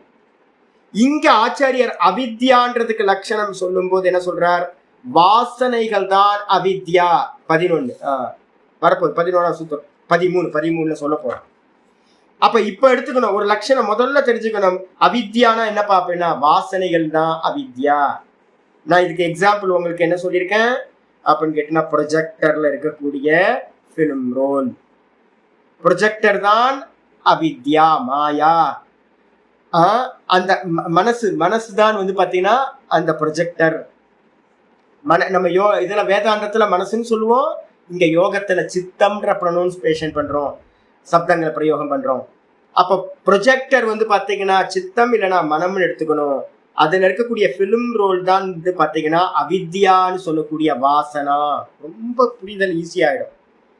இந்த வாசனைகளை வந்து பாத்தீங்கன்னா எத்தனை வெரைட்டியா சுவாமி பிரிக்கிறோம் அப்படின்னு கேட்டீங்கன்னா, பிரசுப்த ஒரு வாசனை பிரசுப்த வாசனை, 2வது வாசனை தனு வாசனை, 3வது வாசனை விச்சின்ன வாசனை, 4வது வாசனை வந்து பாத்தீங்கன்னா உதார வாசனை அப்படின்னு 4 விதங்களாக இருக்கிறது அவித்யா. அவித்யா எத்தனை விதம்? அவித்யா இஸ் ஈக்வல் டு வாசனா.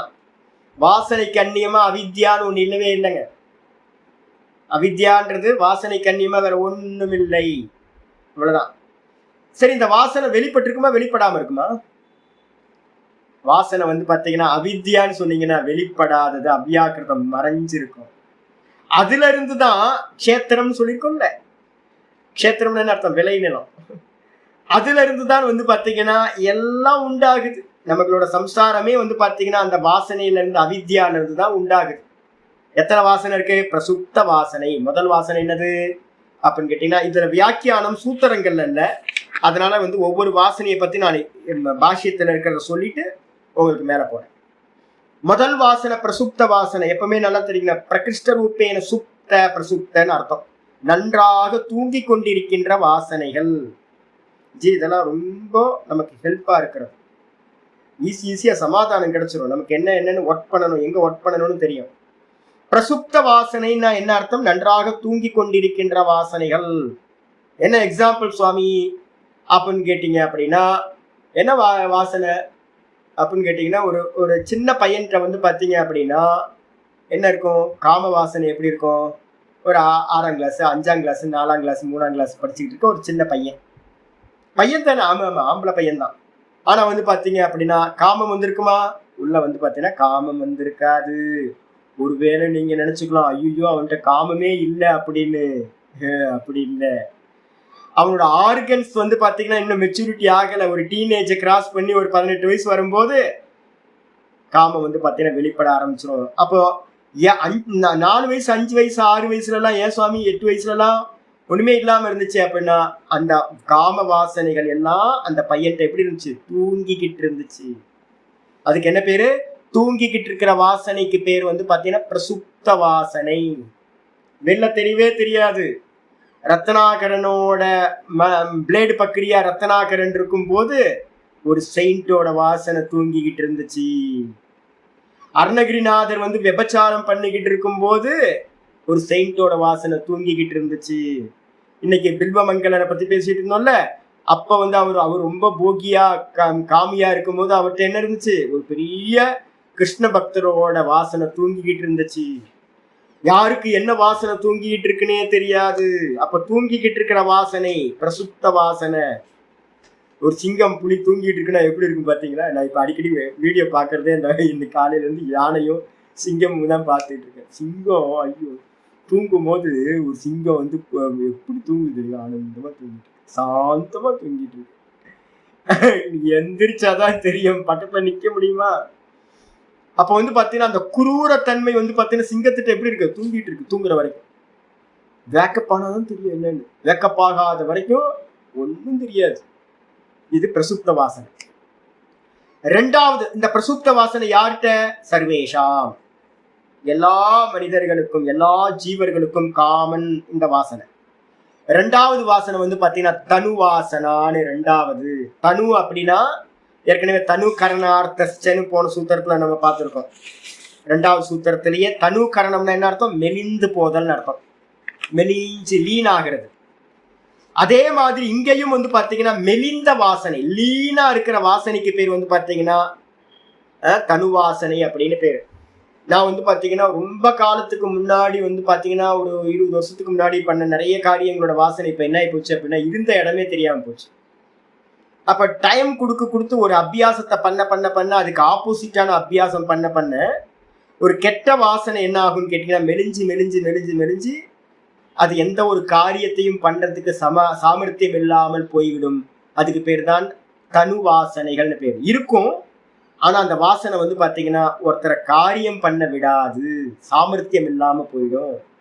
ஒரு நல்ல டாபர் மேனுக்கு டெய்லி தயிர் சாதம் போட்டுக்கிட்டே இருந்தா நல்லா மாமிசம் போட்டு கொழுக்க வச்சிடுறது. நல்ல ஒரு இவ்வளவு பெரிய குட்டியா கண்ணுக்குட்டி மாதிரி வந்துடும். அதுக்கப்புறம் என்ன பண்ணும்? புடிச்சு கடிச்சதுன்னா என்ன ஆகும்? ஒரு 1/2 கிலோ சதையை நம்மளோட ஃப்ளஷை எடுத்துரும் கடிச்சா ஒரு கடியில. அது மாதிரி இருக்கிற நாயை கூட்டிட்டு உங்க வீட்டுல கட்டி போட்டு டெய்லி பாத்தீங்கன்னா பருப்பு சாதம், நெய் போட்டு பருப்பு சாதமும் தயிர் சாதமும் கொடுத்தீங்கன்னா என்ன ஆகும்? அப்படியா அது திட்டமா இருந்த மாமிசம் சாப்பிட்டு இருந்ததெல்லாம் போய் ரொம்ப அக்ரெசிவ்லாம் போய் ரொம்ப குவைட்டா பாத்தீங்கன்னா உட்காரு அப்படின்னா போதும், வாழை சுருட்டிக்கிட்டு சாமி சொல்லுங்க ஏஜமா அப்படின்னு பாத்தீங்கன்னா குவைட்டா உட்காரும். மாஸ்டர் சொல்லுங்க பாஸ் அப்படின்னு உட்காரும். ஒன்றும் பண்ணாது. ஏன்னா தயிர் சாதம் கொடுத்து பருப்பு சாதம் கொடுத்து அதை என்ன பண்ணிருக்கோம்? வெளிய வச்சாச்சு.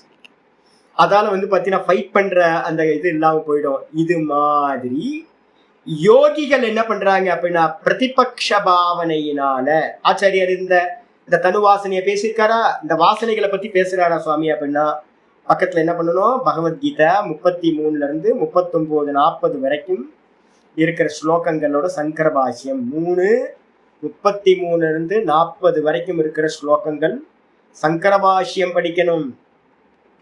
இந்த இந்த வாசனைகளை என்ன பண்றது அப்படின்னா, எனக்குள்ளார ஒரு வாசனை வருது அப்படின்னா பிரதிபக்ஷ பாவனைனா எதிர்மறையான சிந்தனை, ஆப்போசிட் திங்கிங். எனக்கு ஏதாவது போகம் பண்ணணும்னு தோணுச்சு அப்படின்னா ஆப்போசிட் திங்கிங்கா பண்ணணும். எங்க இருந்து எடுக்கலாம் சுவாமி இந்த இதுக்கெல்லாம்? வைராகிய பிரகரணம், நல்ல யோக வாசிஷ்டத்துல வைராகிய பிரகரணம்னு ஒண்ணு இருக்கு. ராமர் பாத்தீங்கன்னா வசிஷ்டர்கிட்ட தன்னுடைய வைராகியத்தை வெளிப்படுத்துறார் ஒவ்வொரு விஷயத்திலையும். அதை எடுத்து வாசிச்சு வச்சுக்கணும். கூட பாத்தீங்கன்னா என்ன மாதிரி இருக்க சாதுக்கள் பேசுறது எல்லாத்தையும் நெகட்டிவாவே பேசுவோம்ல, எதையாவது பாசிட்டிவா பேசியிருக்கோமா? பாசிட்டிவா பேசவே மாட்டோம், எதையுமே பேச மாட்டோம். சம்சாரத்துல இருக்கிற எதையுமே பாசிட்டிவா பேசவே மாட்டோம். அப்ப சம்சாரத்தில் இருக்கிற எந்த விஷயத்தையும் தோஷ தரிசனம் பண்றது மூலமா, பிரதிபக்ஷ பாவனைன்னு சொல்லக்கூடிய எதிர்மறையா சிந்தனை பண்றது மூலமா வாசனைகளை என்ன பண்றதுன்னா ஃபீடிங் பண்ணாம வாசனைகளை பாத்தீங்கன்னா மெதுவா மெதுவா மெதுவா இழைச்சி போக வைக்கிறது, லீன் ஆக்குறது. அப்ப யோகினாம் தனு அவஸ்தா. முதல் வாசனை யாருக்கு? சர்வேஷாம், எல்லாத்துக்கும். பிரசுப்த வாசனை எல்லாத்துக்கும் இருக்கும், இன்க்ளூடிங் யோகிட்டையும் இருக்கும். அதே நேரத்தில் தனு வாசனை யார்கிட்ட இருக்கும் அப்படின்னா யோகினாம் தனு அவஸ்தா, தனு வாசனா. யோகிகள், பிரதிபக்ஷ, நீங்களும் யோகிகள் தான். யாரெல்லாம் பிரதிபக்ஷ பாவனை பண்ணி வாசனைகளை நியமனம் பண்றானோ, தன்னோட கண்ட்ரோலுக்கு கொண்டு வரானோ அவன் தான் யோகி. அடிச்சா தனு அவஸ்தா. மூணாவது என்னது? விச்சின்ன வாசனா அப்படின்னு மூணாவது வாசனை. என்ன சுவாமி விச்சின்ன வாசனை அப்படின்னு கேட்டீங்கன்னா ஒண்ணும் இல்லைங்க. ஒரு வாசனை பாத்தீங்க அப்படின்னா பிரதானமா இருக்கும் போது மற்ற வாசனைகள் அபிபூத்தமாயிருக்கும், மறைஞ்சிருக்கும். ஒரு வாசனை பிரதானமா இருக்கும்போது மற்ற வாசனைகள் பாத்தீங்கன்னா கம்மியா இருக்கும். அப்படி இருந்துச்சு அப்படின்னா அதுக்கு பேரு விச்சின்ன வாசனை. என்ன எக்ஸாம்பிள் சுவாமி? பகல் பொழுதுல பாத்தீங்கன்னா சூரிய பிரகாசத்தோட பிரபாவத்தினால சந்திரனும் நட்சத்திரங்களும் இருந்தாலும் கூட வானத்துல அவைகள் தெரிவதில்லை. அதே மாதிரி ஒவ்வொருத்தருக்கும் பாத்தீங்கன்னா, அதனாலதான் நான் இன்னைக்கு காலையில கூட உங்க கிளாஸ்ல சொன்னேன், இங்க இருக்க எவனும் பாத்தீங்கன்னா நல்லவனே இல்லை, இன்க்ளூடிங் நானும் நீங்களும். ஃபர்ஸ்ட் நம்மள எடுத்துக்கணும், நான் நல்லவன் இல்லைன்னு ஃபர்ஸ்ட் நம்ம ஒத்துக்கணும். ஏன்னு கேட்டீங்கன்னா என்னென்னலாம் தூங்கிட்டு இருக்குன்னே தெரியாது. போன எத்தனை கோடி ஜென்மங்கள்ல என்னென்னலாம் இருந்தோம், என்னெல்லாம் பண்ணணும்னு தெரியாது. என்ன வாசனைகள்லாம் எப்போ பாத்தீங்கன்னா சமயம் வரும்போது வெளிப்படும். பிரசுப்த வாசனை, ஏற்கனவே பிரசுப்த வாசனைக்கு எக்ஸாம்பிள் சொல்லியிருக்கேன். மே மாசத்துல கிரவுண்ட்ல போய் பாத்தீங்க அப்படின்னா என்ன இருக்கும்? ஒரு செடியும் ஒரு புல்லு கூட இருக்காது. எல்லாம் அக்னி நட்சத்திரத்துல என்ன இருக்கும்? ட்ரையா கிடக்கும். இதே ஒரு மான்சூன் ஜூன் மாசம் 15th போல என்ன ஆகும்? ஒரு மான்சூன், ஒரு மழை பெஞ்சதுன்னா என்ன ஆகும்? டும்னு செடியா வந்துடும். அப்ப என்ன அனுமானம் பண்ணணும் அப்படின்னு கேட்டீங்கன்னா, மே மாசம் அந்த பூமியில வாசனை, அந்த செடியெல்லாம் வெதரூபத்துல இருந்துச்சு. அது என்ன பண்ணுச்சு? டைம் ஸ்பேஸ், டைம்காக வெயிட் பண்ணிக்கிட்டு இருந்துச்சு, நிமித்தத்துக்காக காத்துக்கிட்டு இருந்துச்சு. ஒரு மழை பெஞ்சோன டும் டக் ஆயிடுச்சு. அதே மாதிரி இந்த லோகத்துல இருக்கிறது எல்லா ஜீவர்களுக்கும் அவங்க மனசுக்குள்ளார விதவிதமான வாசனைகள் பீஜ ரூபத்துல இருக்கும். அப்ப என்னவா இருக்கும்? அது காத்துக்கிட்டு இருக்கும். ஏதாவது ஒரு அக்கேஷன் வந்துச்சு அப்படின்னா எல்லாம் பாத்தீங்கன்னா லேண்ட்மைன் மாதிரி கால் வச்சிங்கன்னா வெடிக்கும், கால் வைக்காத வரைக்கும் வெடிக்காம அப்படியே இருக்கும், கால் வச்சிங்கன்னா வெடிச்சிடும். அப்ப பாத்தீங்கன்னா அதே மாதிரி தான் வாசனைகள் எல்லாம் உள்ள இருக்கு. இப்போ ஆச்சரிய பாஷ்யத்துல சொல்லும் போது என்ன சொன்னாரு அப்படின்னு கேட்டீங்கன்னா, ஒரு கணவனுக்கு தன்னுடைய மனைவி மேல ரொம்ப பிரியம். நீங்க உடனே நினைச்சுக்காதீங்க, ஐயோ என் ஹஸ்பண்ட் ஏக்கப்பத்தினி வரதெல்லாம் நினைச்சிடாதீங்க, சான்ஸ் கிடைக்கல. சான்ஸ் பாத்தீங்க அப்படின்னா கிடைச்சதுன்னா தெரிஞ்சிடும் எல்லாம். அப்ப என்ன அர்த்தம் அப்படின்னு கேட்டீங்கன்னா, ஒரு மனைவியின் இடத்துல நல்ல ஸ்பேஸ் இருக்கு, அதனால நல்ல லவ்வபிளா இருக்காரு ஹஸ்பண்ட். அதனால மற்ற ஸ்திரீகள் இடத்துல வைராக்கியம் விட்டது என்று நினைக்காதீர்கள். ஏன்னா மனைவியோட அன்போட பிரபாவம் இருக்குல்ல, மனைவியோட லவ் இருக்குல்ல, அந்த லவ்ல மற்ற ஸ்திரீகள் இடத்துல பாத்தீங்கன்னா பார்வை போக மாட்டேங்குது. மற்ற ஸ்திரீகள் பக்கம் கவனம் கொடுக்கறதுக்கே மனசு வர மாட்டேங்குது. ஆனா உள்ளுக்குள்ளார அது இல்லாம போகல, இருக்கு. ஏன்னா அனந்த கோட்டி இன்னும் ஞானம் வரலையே, அவித்யா இருக்கே. அதனால வந்து பாத்தீங்க அப்படின்னா விச்சின்ன வாசனைன்றதுக்கு அர்த்தம் ஒண்ணுத்தோட பிரபாவத்துல இன்னொன்னு தெரியாம போறது. அதுதான் வந்து பாத்தீங்கன்னா விச்சின்ன வாசனை அப்படின்னு பேர். நான் ஏற்கனவே உங்களுக்கு வந்து விச்சின்ன வாசனைக்கு எக்ஸாம்பிள் கோயிலூர் மடத்தோட கதை சொல்லியிருக்கேன்னு தெரியுங்களா உங்களுக்கு? கோயிலூர் மடத்துல வந்து பாத்தீங்கன்னா சோமசுந்தர சுவாமிகள் ஒரு சுவாமி இருந்தார். அவர் வந்து பாத்தீங்கன்னா பாத்திரம் வாஷ் பண்றதுக்கு ஸ்திரியை போடலாம் அப்படின்னு சாதுக்கெல்லாம் சொன்னாங்க. சுவாமிக்கு வந்து பாத்தீங்கன்னா யோக தரிசனம்லாம் தெரியும், முடியாதுன்ட்டாரு. என்ன ஆச்சு தெரியுங்களா? தேனியில நான் கோர்ஸ்ல இருந்தேன். தேனி ஆசிரமத்துல சுவாமி ஓகான் சுவாமிகிட்ட நான் போய் ஃபர்ஸ்ட் கோர்ஸ் 2000 நான் சொல்றது. அப்ப இருக்கும்போது வந்து பாத்தீங்கன்னா கோர்ஸ்ல ஒரு 18 பேர்த்துல வந்து பாத்தீங்கன்னா ஒருத்தர் 2 பேர் தப்பாவும் வந்துருவாங்க. ஒரு பிராமணன், நல்ல பிராமணன். ஆனா வந்து பாத்தீங்க அப்படின்னா ஏதோ சங்க சேர்க்கையினால வந்து பாத்தீங்கன்னா துஷ்ட காரியங்கள்லாம் பண்ணி ஒரு மாதிரி அன்கல்டிவேட்டடா இருந்தார். கல்டிவேட்டே ஆகாம இருந்தார். பிராமண தன்மையே இல்லை. அவர் என்ன பண்ணிட்டாருன்னு கேட்டீங்கன்னா ஒரு பில்டிங் கட்டிட்டு இருக்காங்க. ஈவினிங்ல வந்து பாத்தீங்கன்னா எங்களுக்கு 2 மணிக்கு சுவாமி கிளாஸ் வைப்பாரு, கிராமர் கிளாஸ் தான். அப்படி வைக்கும்போது நாங்க ஆச்சாரிய நிவாசம் தூரத்துல இருக்கோம், அந்தேவாசி நிவாசம் வந்து தூரத்துல இருக்கும். 2க்கும் டிஸ்டன்ஸ் ரொம்ப. சாமியோட குட்டியால கிளாஸ் நடக்கும். குட்டியால நடந்தா தூரத்துல இருந்து பார்த்தா அந்த குட்டியால அந்த அந்தேவாசி நிவாசம் இருக்கிறதெல்லாம் இங்க இருந்து பார்க்கலாம். அது பில்டிங் கன்ஸ்ட்ரக்ஷன் நடந்துட்டு இருக்கு. நாங்க கிளாஸ் எல்லாம் எடுத்துக்கிட்டு இருக்கோம். சாமி வந்து வெயிலா இருக்கு பார்க்கணும், வெளியில உட்காந்து பாடம் எடுக்கலான்னு வராண்டாக்கு வந்து பாடம் எடுத்துட்டு. ஏன்பா அந்த பையன் எங்கப்பா காணோம் அப்படின்னு கேட்கிறாரு. சாமி அவரு உடம்பு சரியில்லை இருக்கு சாமி, வரலையே அப்படின்னு. வரலையா அப்படின்னு எல்லாம் திரும்பி பார்க்கணும். சாமி பார்க்கிறாரு, அங்க இருந்து ஒருத்தர் தம் அடிச்சுட்டு இருக்காரு. ஒருத்தர் இந்த பிரம்மச்சாரி ஆச்சரியம், என்ன சுவாமி இது தம் அடிச்சுக்கிட்டு இருக்காரு அப்படின்னு கேட்டீங்க அப்படின்னா எப்படி அப்படின்னு கேட்டீங்கன்னா அங்க கன்ஸ்ட்ரக்ஷன் வேலையில வந்தவங்கள்ட்ட வந்து பாத்தீங்கன்னா அவங்க உள்ளெல்லாம் எதுவும் கிடைக்காது. கன்ஸ்ட்ரக்ஷன் வேலைக்கு வந்தவங்கள்ட்ட வாங்கி இவர் தம் அடிக்க ஆரம்பிச்சிட்டாரு. அப்ப வந்து என்னன்னு கேட்டீங்கன்னா சமயம் வந்துச்சுன்னா வெளிப்பட்டு, சமயம் வராத வரைக்கும் நமக்கு அது வரைக்கும் தெரியவே தெரியாது. உள்ள யாரும் வராம இருந்தாங்கன்னா என்ன ஆயிரும், ஓ சுவாமி பவித்திரமா இருக்காரு அப்படின்னு. சமயம் கிடைச்சதுன்னா வெளில வந்து அப்ப வந்து பாத்தீங்கன்னா ஒண்ணுத்தோட பிரபாவம் எப்ப சந்திரன் வந்து எப்ப தெரியும், சூரியன் எப்ப அஸ்தமனம் ஆக ஆரம்பிக்குதோ அப்ப சந்திரனும் நட்சத்திரமும் தெரிய ஆரம்பிச்சு. அது வரைக்கும் வந்து பாத்தீங்கன்னா தெரியவே தெரியாது. அப்ப நல்லா புரிஞ்சுக்கணும், வாசனைகள் ஒண்ணுத்தோட பிரபாவத்துல ஒண்ணு தெரியாம இருக்கும். எங்க சோமசுந்தர சுவாமிகள் என்ன பண்ணாரு அப்படின்னு கேட்டீங்கன்னா யாரையும் அலோவ் பண்ணல. ஒரு நாள் என்ன பண்ணார், தோசை மாவு நல்லா தோசை செய்ப்பா அப்படின்ட்டார் சமையல்காரன். நல்லா சாம்பார்ல என்ன பண்ணிட்டாருன்னு கேட்டீங்கன்னா சாம்பார்லாம் சமைச்சு முடிச்சு உப்பு அள்ளி போட்டார். ராத்திரி வந்து பாத்தீங்கன்னா தோசை, ராத்திரியில் தோசையும் சாப்பிடக்கூடாது, தனித்தாக இருக்கும். இதுல வேற உப்பு அள்ளி போட்டோன்னு எல்லாம் சாப்பிட்டு முடிச்சாங்க. ஒரே உப்பு உப்புன்னு இலையில வச்சதை வந்து பாத்தீங்கன்னா தட்டுக்கு வந்ததை தூர போட முடியாது, மொத்தத்தையும் சாப்பிட்டே ஆகணும் கண்டிஷன் ஆசிரமத்துல. அப்ப வந்து பாத்தீங்கன்னா எல்லாம் சாப்பிட்டு முடிச்சுட்டாங்க. உப்பா இருந்தாலும் பரவாயில்ல சாப்பிட்டாச்சு. சாமி இருந்து எல்லாத்தையும் பார்த்துக்கிட்டே இருக்காரு. அப்புறம் சமையல்காரனை கூப்பிட்டாரு, எல்லா தண்ணியையும் கீழே ஊற்றி, குடத்துல ஒரு தண்ணி கூட இருக்கக்கூடாது அப்படின்ட்டு. ஆசிரமத்துல இருக்கிற தண்ணி எல்லாத்தையும் கீழே ஊத்திட்டாங்க. ஊத்துனதுக்கு பிறகு வந்து பாத்தீங்கன்னா கிணத்துக்கு போற கயிறு, ராட்டணத்துல இருக்க கயிறு வாளியை எடுத்து வச்சாச்சு. அதுக்கப்புறம் வந்து பாத்தீங்கன்னா வெறும் மாட்டு தொழுவத்துல மாடு குடிக்கிற தண்ணி மட்டும்தான் இருக்கணும். வச்சுட்டு போயிட்டாரு. வச்சுட்டு போனதுக்கு அப்புறம் பாக்குறாங்க எல்லாம் சாதுக்கள், ராத்திரியில எந்திரிச்சு பாக்குறாங்க, தண்ணி தாகம் எதுவுமே கிடைக்கவே இல்லை. கடைசியில என்ன பண்ணாங்க அப்படின்னு கேட்டீங்கன்னா ஒருத்தருக்கு தெரியாம ஒருத்தர் என்ன பண்ணாங்க, அந்த மாட்டுக்கு வச்சிருக்க தண்ணி இருக்குல்ல அதை எடுத்து குடிச்சிட்டாங்க. வாசனையோட பிரபாவம் தெரியணும்னா இது தெரியணும். என்னன்னா வேற வழியே இல்லை அப்படின்னா மாட்டுக்கு வச்ச கழனி தண்ணியையும் குடிக்கிறதுக்கு மனுஷன் தயாரா இருப்பான். அப்ப என்ன அர்த்தம் அப்படின்னு கேட்டீங்கன்னா இதே மாதிரி வாசனையோட வேகம் இது மாதிரி. அப்ப இந்த உலகத்துல வந்து பாத்தீங்கன்னா ஒண்ணுத்தோட பிரபாவத்துல இன்னொன்னு மறைஞ்சிருக்கும் ஒழிய தெரியாத ஒழிய அது வந்து பாத்தீங்கன்னா இல்லாமல் போகவில்லை. இதுக்கு பேரு விச்சின்ன வாசனை.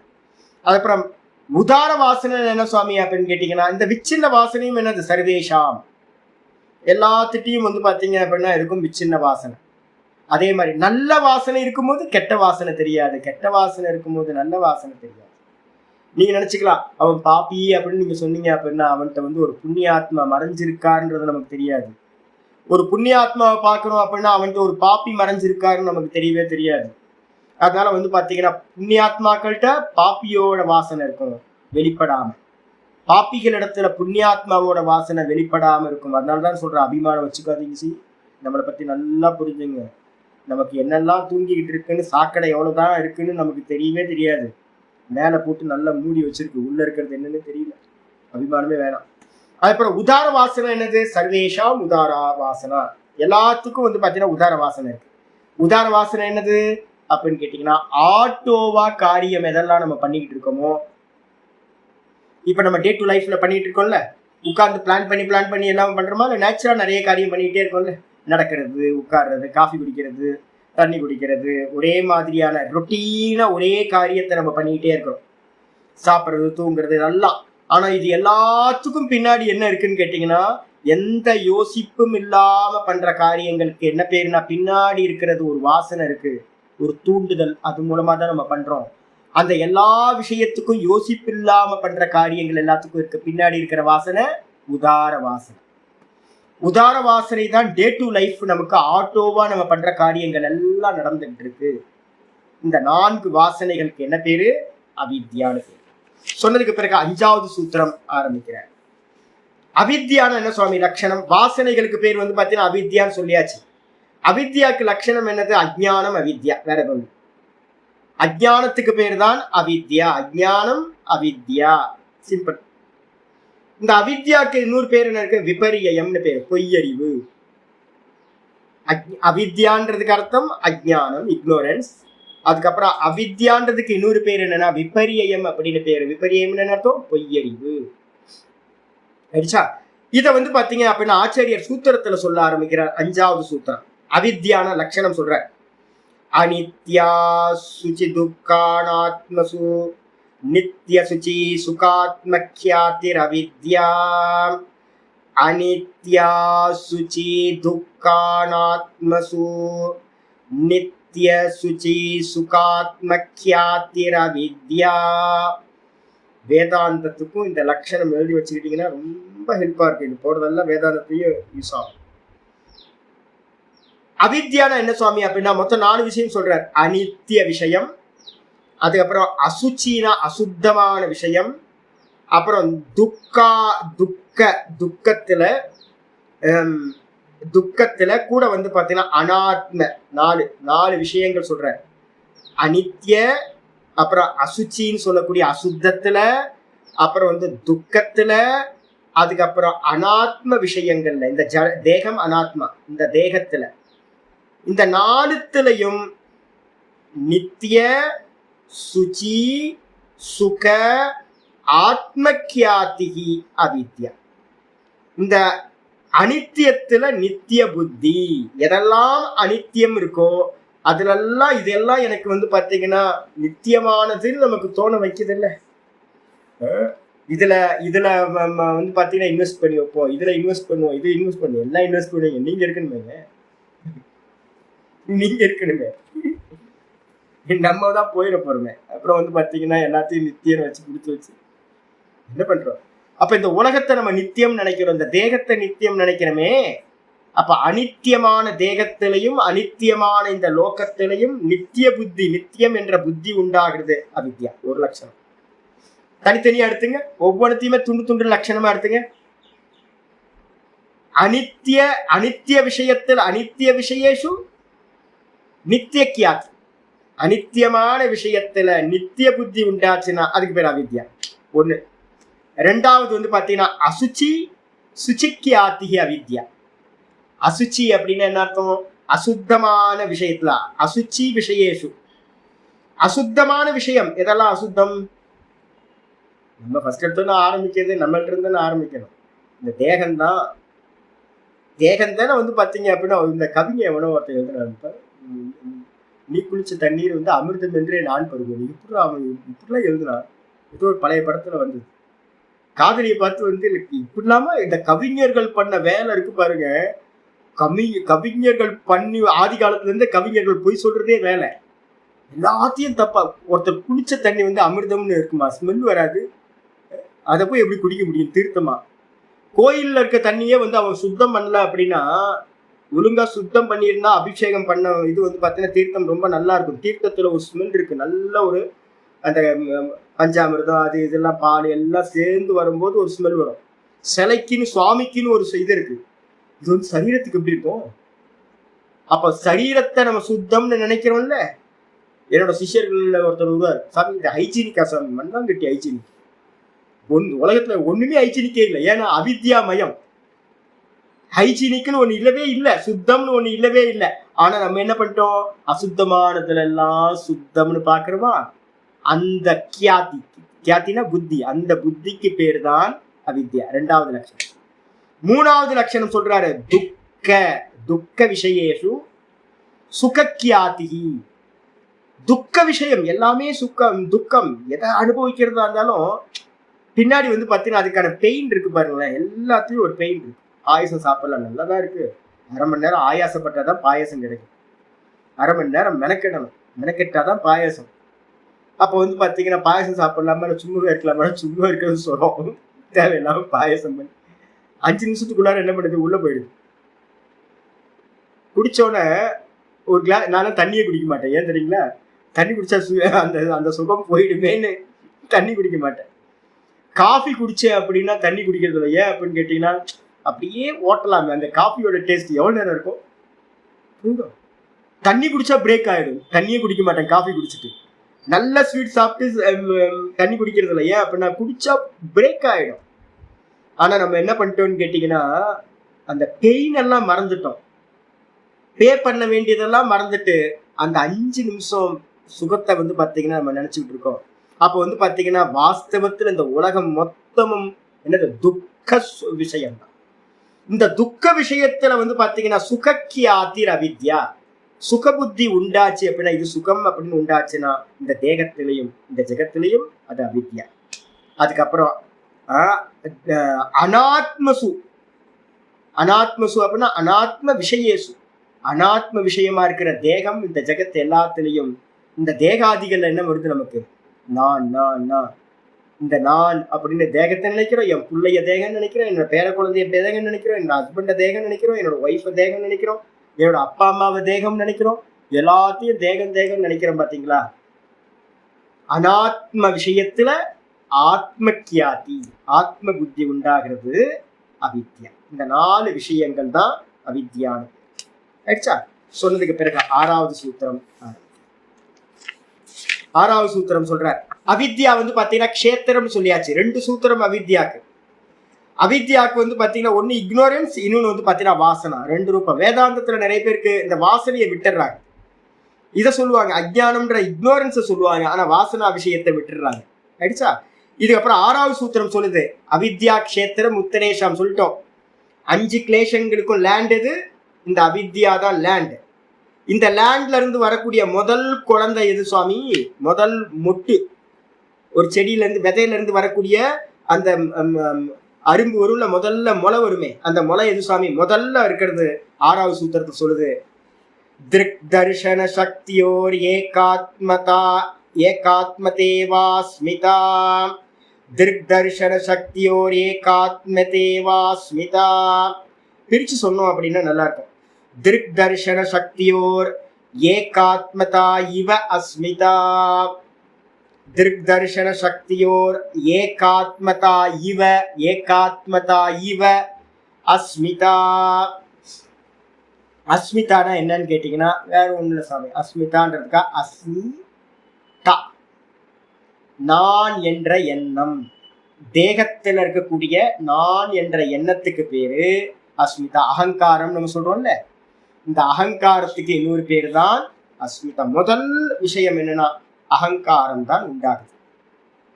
அஸ்மிதா நான் என்ற எண்ணம். அஸ்மினா அது பிரம்மம், ஆத்மா. அஸ்மி இருக்கிறேன், இருக்கின்றேன் என்ற தன்மை. தான்றதுக்கு அர்த்தம் பாத்தீங்கன்னா தன்மைன்னு அர்த்தம். இருக்கின்றேன் என்ற தன்மைக்கு பேர் தான் அகங்காரம். இந்த தேகமாக நான் இருக்கின்றேன் என்ற தன்மை இருக்கே, அதுக்கு பேர் தான் அகங்காரம். நான் இருக்கிறேன் இருக்கேன், அது சுத்தம். நான் இருக்கிறேன், இருப்பு. வெறும் எக்ஸிஸ்ட் எடுத்துக்கிட்டீங்கன்னா அஸ்மி. அந்த அஸ்மியோட தாவை போட்டீங்கன்னா மாயா வந்துருச்சு. அஸ்மிதா தன்மை வந்துருது. நான் என்ற தன்மை இந்த தேகத்துல இருக்கு, அதுக்கு பேர் அஸ்மிதான்னு பேர். என்ன சாமி அஸ்மிதான்ற அகங்காரம் என்ன சாமி அப்படின்னு கேட்டீங்கன்னா ரொம்ப அருமையா சொல்றாரு. திருக்கு சக்தி. திக் சக்தி அப்படின்னா பார்ப்பவனுடைய சக்தி. திக் சக்தினா சைத்தன்யம்னு பேர். திருக் சக்தி அப்படின்னா சைத்தன்ய சக்தி. சைத்தன்யம் என்ன அர்த்தம்? பார்ப்பவன், பார்வை, வெறும் உணர்வு. கூட பாத்தீங்கன்னா தர்ஷன சக்தி. தர்ஷனம்ன்றதுக்கு அர்த்தம் திருஷ்யம். எது அப்படின்னா அவித்யா, மாயா, நாமரூபம், இதெல்லாம் தர்ஷனம்னு பேர். இப்ப இங்க லோகத்துல இருக்கக்கூடிய தர்ஷனம்ன்ற திருஷ்யம் எது அப்படின்னு கேட்டீங்கன்னா 3 குணங்களால் ஆன மாயை தான். நானுக்கு அந்நியமா இருக்கிறது எல்லாம் 3 குணங்களால் ஆனது. அப்ப தர்ஷன சக்தினா என்ன அர்த்தம் சுவாமினா? திரிகுணாத்ம சக்தி தான் தர்ஷன சக்தின்னு பேர். திருக் சக்தினா என்ன அர்த்தம் கேட்டீங்கன்னா சைத்தன்யம், ஆத்மான்னு பேர். பார்க்கின்ற சக்தி. திருக் சக்தி பார்க்கின்ற சக்தி, தர்ஷன சக்தி பார்க்கப்படுகின்றது அப்படின்ற ஆப்ஜெக்ட். இந்த ரெண்டும் பாத்தீங்கன்னா ஏகாத்மதா இவ, ரெண்டும் ஒன்னு சேர்ந்த மாதிரி ஆன தன்மைக்கு என்ன பேரு அப்படின்னா அஸ்மிதான்னு பேர். ஒன்னு சேர்ந்த மாதிரி இவ போட்டிருக்கு. ஏகாத்மதா இவனா என்ன அர்த்தம்? இப்ப நான் யாரு? திருக் சக்தி. நான் யாரு? பார்ப்பவன். நான் சைத்தன்யம். பார்க்கின்றது என்னது? திருக் சக்தி ஒண்ணுதான் நான். தர்ஷனம் எத்தனை அப்படின்னா தர்ஷனம் திரிகுணாத்மிகா, அநேகம். இந்த மொத்த லோகமும் அதுதான். நீ எங்க இருந்து ஆரம்பிக்கணும்? நம்ம தேகத்துல இருந்து ஆரம்பிக்கணும். எது பார்க்கப்படுவது அப்படின்னு கேட்டா முதல் தூக்கத்துல நம்ம இருக்கவே நான் ஒன்றும் அறியவில்லை. அப்ப நான் திருக் சக்தி ஒன்றும் அறியவில்லைன்னு நீங்க பாக்குறீங்களே, அது அவித்யா, அதான் பீஜம். அதை நீங்க முதல்ல பாக்குறீங்க. அது பாத்தீங்கன்னா தர்ஷன சக்தி, பீஜ ரூபமா இருக்கு தூக்கத்துல, ஒன்றும் தெரியவில்லை.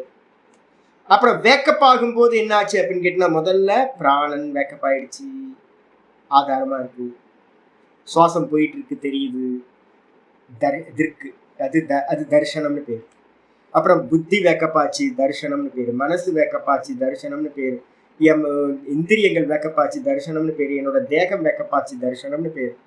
இது எல்லாம் பாத்தீங்கன்னா தர்ஷனம், பார்க்கக்கூடியவைகளா இருக்கிறது. அதனால இதுக்கு எல்லாத்துக்கும் பேரு பாத்தீங்கன்னா தர்ஷனம்னு பேரு. இது எல்லாத்தோடையும் தனிச்சிருக்கவன் யாரு? திருக் சக்தி.